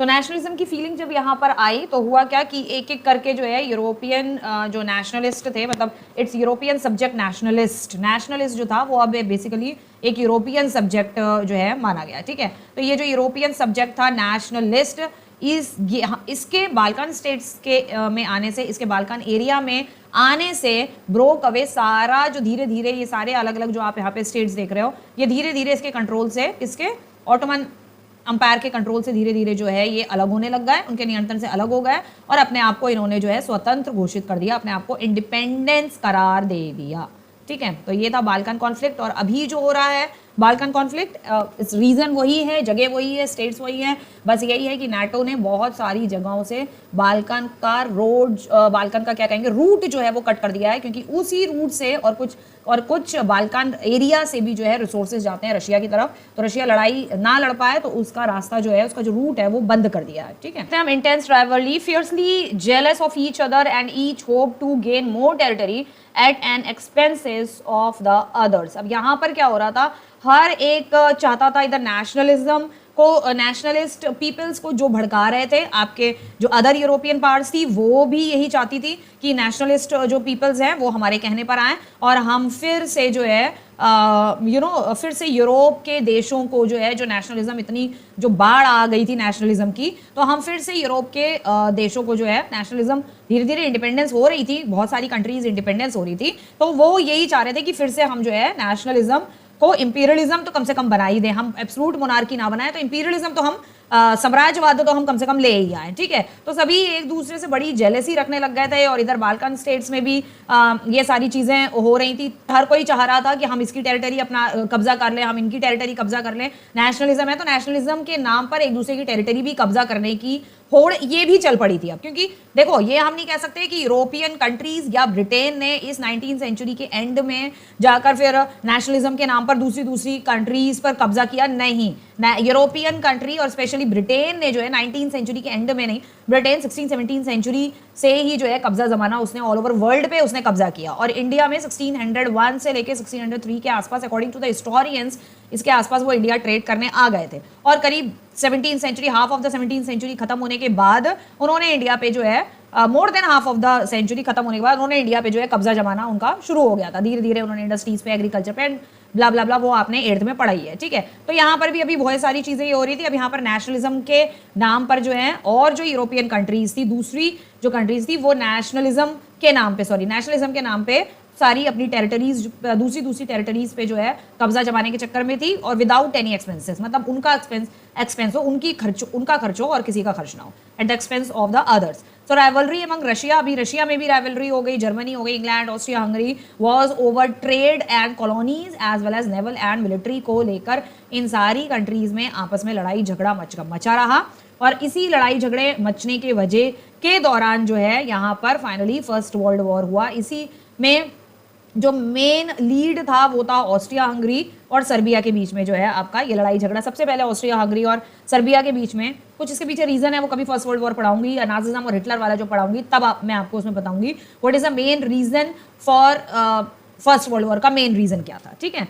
सो फिलहाल अभी यहाँ पर ट्रेड तो रीजन था, ठीक है, कॉलोनीज भी रीजन था, बट मेन रीजन कुछ और था फर्स्ट वर्ल्ड वॉर को लेकर, ठीक। Result a series of a war in the region and finally the first world war broke out. तो फर्स्ट वर्ल्ड वॉर यहाँ फाइनली ब्रोक आउट हो गई। लेकिन nationalism allied with imperialism, nationalism को अभी मैंने बताया ना कि वो नेशनलिज्म के नाम पे इंपीरियलिज्म को सेटअप करना चाह रहे थे, ठीक है, जो बाकी और यूरोपियन पार्ट्स थी। इंपीरियलिज्म साम्राज्यवाद यानी कि वही राजा वाजा जो है वही सारा गवर्नमेंट बनाएंगे, राजा सारी चीजों को कंट्रोल करेगा, ठीक है। With imperialism led to Europe to disaster in 1914। Europe जो था वो इंपीरियलिज्म बनाने के चक्कर में, नेशनलिज्म के नाम पर इंपीरियलिज्म को सेटअप करने के चक्कर में जो है यूरोप पूरी तरीके से डिजास्टर में चला गया 1914 में। तो इसके वजह से यूरोप जो था कि उसने नेशनलिज्म और जो साम्राज्यवाद वाले जो वो थे आपकी कंट्रीज, जिन कंट्रीज में मोनार्की थी, अभी भी बहुत सारी कंट्रीज में मोनार्की, किंग वगैरह का रूल था, इंपीरियलिज्म यानी कि साम्राज्यवाद, तो इंपीरियलिज्म और नेशनलिज्म को दोनों को अलाइन करने के चक्कर में जो है ये यूरोप को बहुत बड़े विनाश की ओर जो है 1914 में ले गए। ये बेसिकली इंपीरियलिज्म के बारे में बताया हुआ है कि इंपीरियलिज्म एक्चुअली किन के क्या है, इंपीरियलिज्म साम्राज्यवाद है क्या, और साम्राज्यवाद को स्टैब्लिश करने के चक्कर में क्या क्या चीजें हुई। नाउ नेक्स्ट है आपका colonies of the European nation, Europe की कंट्रीज ने जहां जहां पर जो है आपकी कॉलोनीज बनाई हुई थी, began to oppose imperial domination, उन लोगों ने इंपीरियल डोमिनेशन को जो है अपोज करना शुरू कर दिया, यानी कि यूरोपीय देशों के उपनिवेशों ने शाही प्रभुत्व का विरोध करना शुरू कर दिया। जहां पर इन्होंने कॉलोनीज बनाई थी वही कंट्रीज ने जो है अब इनके अगेंस्ट जो है वो करना शुरू कर दिया, इनके अगेंस्ट आंदोलन करना शुरू कर दिया। ये आपको दिख नहीं रहा होगा क्योंकि बहुत छोटा छोटा ये ग्राफ बना है, यहाँ आपको मैंने इसलिए जूम कर दिया है ताकि आप जो है इसको आराम से यहाँ पर देख सको, ठीक है। नेक्स्ट जो इसके नीचे वाला जो सर्कल है जो इसमें हमने बनाया ना, एंटी इंपीरियल, एक्चुअली मुझे भी नहीं दिख रहा था, वो बहुत छोटा छोटा, एंटी इंपीरियल मूवमेंट डेवलप्ड हुए हर जगह। एंटी इंपीरियल जो साम्राज्यवाद के खिलाफ थे उन लोगों ने मूवमेंट स्टार्ट कर दिया, आंदोलन शुरू कर दिया। डेवलप्ड एवरीवेयर वेयर नेशनलिस्ट, जहां पर नेशनलिस्ट थे, मतलब नेशनलिस्ट लोगों ने ही साम्राज्यवाद के खिलाफ मूवमेंट शुरू किया और उसके बाद and wanted to form a nation state, और वो एक नेशन स्टेट, राष्ट्रीय राज्य बनाना चाहते थे, एक इंडिपेंडेंट नेशन स्टेट बनाना चाहते थे वो लोग, ठीक है। सो इसलिए उन्होंने ये सारी चीजें करी। नेक्स्ट हम देखते हैं यहाँ पर European ideas of nationalism. Europe के जो नेशनलिज्म के आइडियाज थे ना, मतलब नेशनलिज्म का एक्चुअली में मीनिंग कुछ और था, और जब तक नेशनलिज्म पूरे यूरोप में स्प्रेड हुआ, दूसरी दूसरी कंट्री में गया, Germany, Russia, Austria, Hungary, Serbia, अलग अलग कंट्री में जाते जाते नेशनलिज्म की जो डेफिनेशन थी ना, वो ही चेंज कर डाली लोगों ने। अब वो क्या किया कि now ever replicated for people everywhere develop their own specific variety of nationalism. कोई कहता, कोई मतलब कुछ कंट्रीज के लोग ये मानने लग गए कि नेशनलिज्म क्या है भाई, हमें फ्रीडम मिलना, जिन लोगों को एक्चुअली समझ में आया कि नेशनलिज्म क्या है, ठीक है। सो उनको पता है कि नेशनलिज्म भाई नेशन स्टेट बनाना, एक फ्री स्टेट बनाना, रिपब्लिक होना चाहिए, डेमोक्रेटिक होना चाहिए, इक्वालिटी, लिबर्टी, फ्रेटर्निटी, जस्टिस सबको मिलना चाहिए। कुछ लोगों के पास तो सही मीनिंग गया, लेकिन वो नेशनलिज्म वर्ड धीरे धीरे धीरे धीरे एक कंट्री से दूसरी कंट्री तक जाते जाते लोगों ने एक अपनी अजीबी किस्म की डेफिनेशन जो है नेशनलिज्म की, अलग अलग डेफिनेशंस बना ली थी कि दूसरी मतलब हम अगर आजाद हैं, मीन्स अगर हम आज़ाद हैं तो हम फ्रीडम है, हमें कुछ भी फ्रीडम है कुछ भी करने की, तो हम दूसरे कंट्रीज में जाकर इस नेशनलिज्म को बताएंगे लोगों को, तो हम जब उन पे कब्जा करेंगे तो उनको भी हम अपने जैसा बना देंगे। नेशनलिज्म की जो डेफिनेशन थी वो लोगों के दिमाग में जो है ये आई कि भाई। So finally your chapter is going to be all complete and here are the NCERT questions. NCERT questions जो है यहाँ पर दिए हुए हैं, जो मैंने आपको जिस पीडीएफ से, जिस पीपीटी से जो मैं आपको यहाँ पर पढ़ाया है, इसमें एक एक एनसीईआरटी का क्वेश्चन एज इट इज आपको मिल जाएगा। आपको क्वेश्चंस उठाने हैं, आंसर इस पीपीटी प्रेजेंटेशन में आपको देखना है और आपको एग्जैक्टली सेम आंसर वैसे ही लिखना है। यू विल गेट 100% मार्क्स, ये मेरी गारंटी है। ओके, सो मतलब जो भी क्वेश्चन का आंसर, जो भी क्वेश्चन है उसका आंसर आपको इस पीपीटी प्रेजेंटेशन में आपको इजीली आराम से मिल जाएगा। 5 मार्क्स का क्वेश्चन है, जो क्वेश्चन से रिलेटेड जो भी टॉपिक है उसमें आप 5 मार्क्स का क्वेश्चन भी मिल जाएगा, 1 मार्क्स का भी मिल जाएगा, 3 मार्क्स का भी मिल जाएगा, ठीक है। तो एनसीईआरटी क्वेश्चंस की तरफ अब हम जाते हैं थोड़ा। Write a note on Giuseppe Mazzini पे मैंने एक नोट लिखवाया हुआ है आपको, आपने देखा होगा, पिक्चर भी होगी और उसके नीचे उसकी डिटेल लिखी है। तो ये हार्डली आपका 1 मार्क्स के आएंगे, क्योंकि ये 5 दे रखे हैं, 5 मार्क्स का ही हो गया। राइट शॉर्ट नोट आपको इसमें निकला है, तो आपको हर एक 1 मार्क्स का, तो 3 या 4 लाइंस का है, उसके बारे में लिखा हुआ है गुज़िपी मज़ीनी के बारे में। नाकाउंट, कैमिलियो, डी कैवोर, उनके बारे में भी है। ग्रीक वॉर ऑफ इंडिपेंडेंस के बारे में मैंने इसमें पीपीटी प्रेजेंटेशन में दिया है। फ्रैंकफर्ट पार्लियामेंट क्या थी, कैसे क्या होता था, वो भी दिया हुआ है। The role of women in nationalist struggle, ये अलग से टॉपिक पढ़ाया हुआ है यहाँ पर। What step did the French revolutionaries take to create a sense of collective identity among the French people? French revolutionaries ने कौन से steps लिए थे French people के बीच में sense of collective identity उनके अंदर जो है feelings जागृत हो, उसके लिए उन्होंने कौन से steps लिए थे? Who were Marine Antonio? Marine Antonio का ही वो है Who were Marini and Germania? तो ये आपको मालूम है ना, वो एलोग्री जो थी, एलोग्री वाला, उसमें मैंने लिखा हुआ है मेरियाना और जर्मेनिया के बारे में। What was the importance of the way in which they were portrayed? जिस वे में वो उनको पोर्ट्रेट किया गया है उसकी क्या इंपॉर्टेंस है, ठीक है। Briefly trace the process of German unification, German unification के बारे में आपको बताना है। Trace the process of German unification, German के यूनिफिकेशन का भी पूरे नोट्स हैं, पूरा प्रॉपरली मैंने नंबर्स के पॉइंट्स के अकॉर्डिंग जो है मैंने समझाया हुआ है। What changes did Napoleon introduce to make the administrative system more efficient in the territories ruled by him? जिन टेरिटरीज में वो रूल कर रहा था नेपोलियन, वहां पे उसका एडमिनिस्ट्रेटिव सिस्टम, उसने क्या एडमिनिस्ट्रेटिव सिस्टम में चेंजेस किए थे, ये भी मैंने बहुत अच्छे से आपको यहाँ पर बताए हुए हैं इस चैप्टर में, वो आप देख लीजिएगा इसमें। नेक्स्ट आते हैं long questions. Explain what is meant by 1848 revolution of the liberals. 1848 revolution of the liberals अलग से टॉपिक है। What were the political, social, and economic ideas supported by the liberals? Political, social, economic ideas क्या थे, जिसको उनके क्या थे जिसको liberals सपोर्ट करते थे? Choose 3 example to show contribution of cultural to the growth of nationalism in Europe. 3 examples आपको दे रहे हैं जिसमें आपको ये बताना है cultural growth of nationalism in Europe में क्या कंट्रीब्यूशन, मतलब कंट्रीब्यूशन ऑफ कल्चर, कल्चर का क्या कंट्रीब्यूशन रहा नेशनलिज्म को ग्रो करने में यूरोप में, do a focus of any two countries, दो कंट्रीज का फोकस बताना है। Example how nation developed over the 19th century, 19th century में किस तरीके से नेशंस जो थे वो डेवलप्ड हुए, दो कंट्रीज का आपको फोकस देना है, एग्जाम्पल देना है। How was the history of nationalism in Britain unlike the rest of Europe, nationalism जो है ब्रिटेन की जो नेशनलिज्म वाली जो हिस्ट्री है, how was the history of nationalism in Britain, Britain का जो नेशनलिज्म था वो किस तरीके से अलग है रेस्ट ऑफ द यूरोप के नेशनलिज्म से।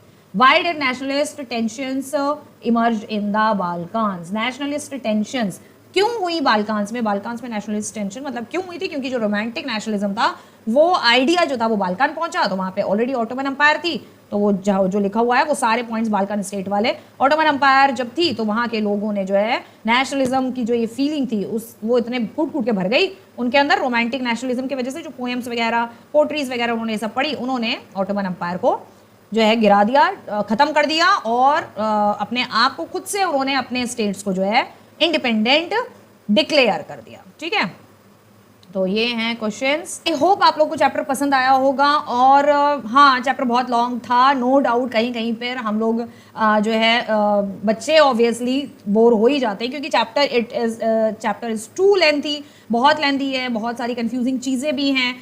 लेकिन अगर आप इस वीडियो को थोड़ा थोड़ा पॉज कर करके देखोगे तो आपको ईजिली समझ में आ जाएगा कि क्या है, क्या प्रॉब्लम है। And I try to make it easy for you, मैंने बहुत ज़्यादा कोशिश करी है इसको ज़्यादा ज़्यादा ईजी बनाने की। And totally all the PPT presentation totally based on NCERT, तो आपके टोटली ये सारी चीज़ें जो है एनसीईआरटी पे बेस्ड है। साथ साथ में आपके जो क्वेश्चंस हैं वो आपको इस पीपीटी में क्वेश्चंस के आंसर्स आप लोगों को मिल जाएंगे। सो आई होप आपको चैप्टर बहुत अच्छे से क्लियर हुआ होगा, क्वेश्चंस भी आपको अब क्लियर हो जाएंगे, समझ में आ जाएंगे बहुत अच्छे से। सो टिल देन हम अपना नेक्स्ट जो है चैप्टर स्टार्ट करते हैं। अपना नेक्स्ट चैप्टर हम जब तक स्टार्ट करेंगे तो मैं आपके लिए लेकर आऊंगी ज्योग्राफी या इकोनॉमिक्स का next chapter of class 10। So तब तक के लिए bye all of you, take care of yourself and don't forget to subscribe the channel and share it with your friends. Bye bye.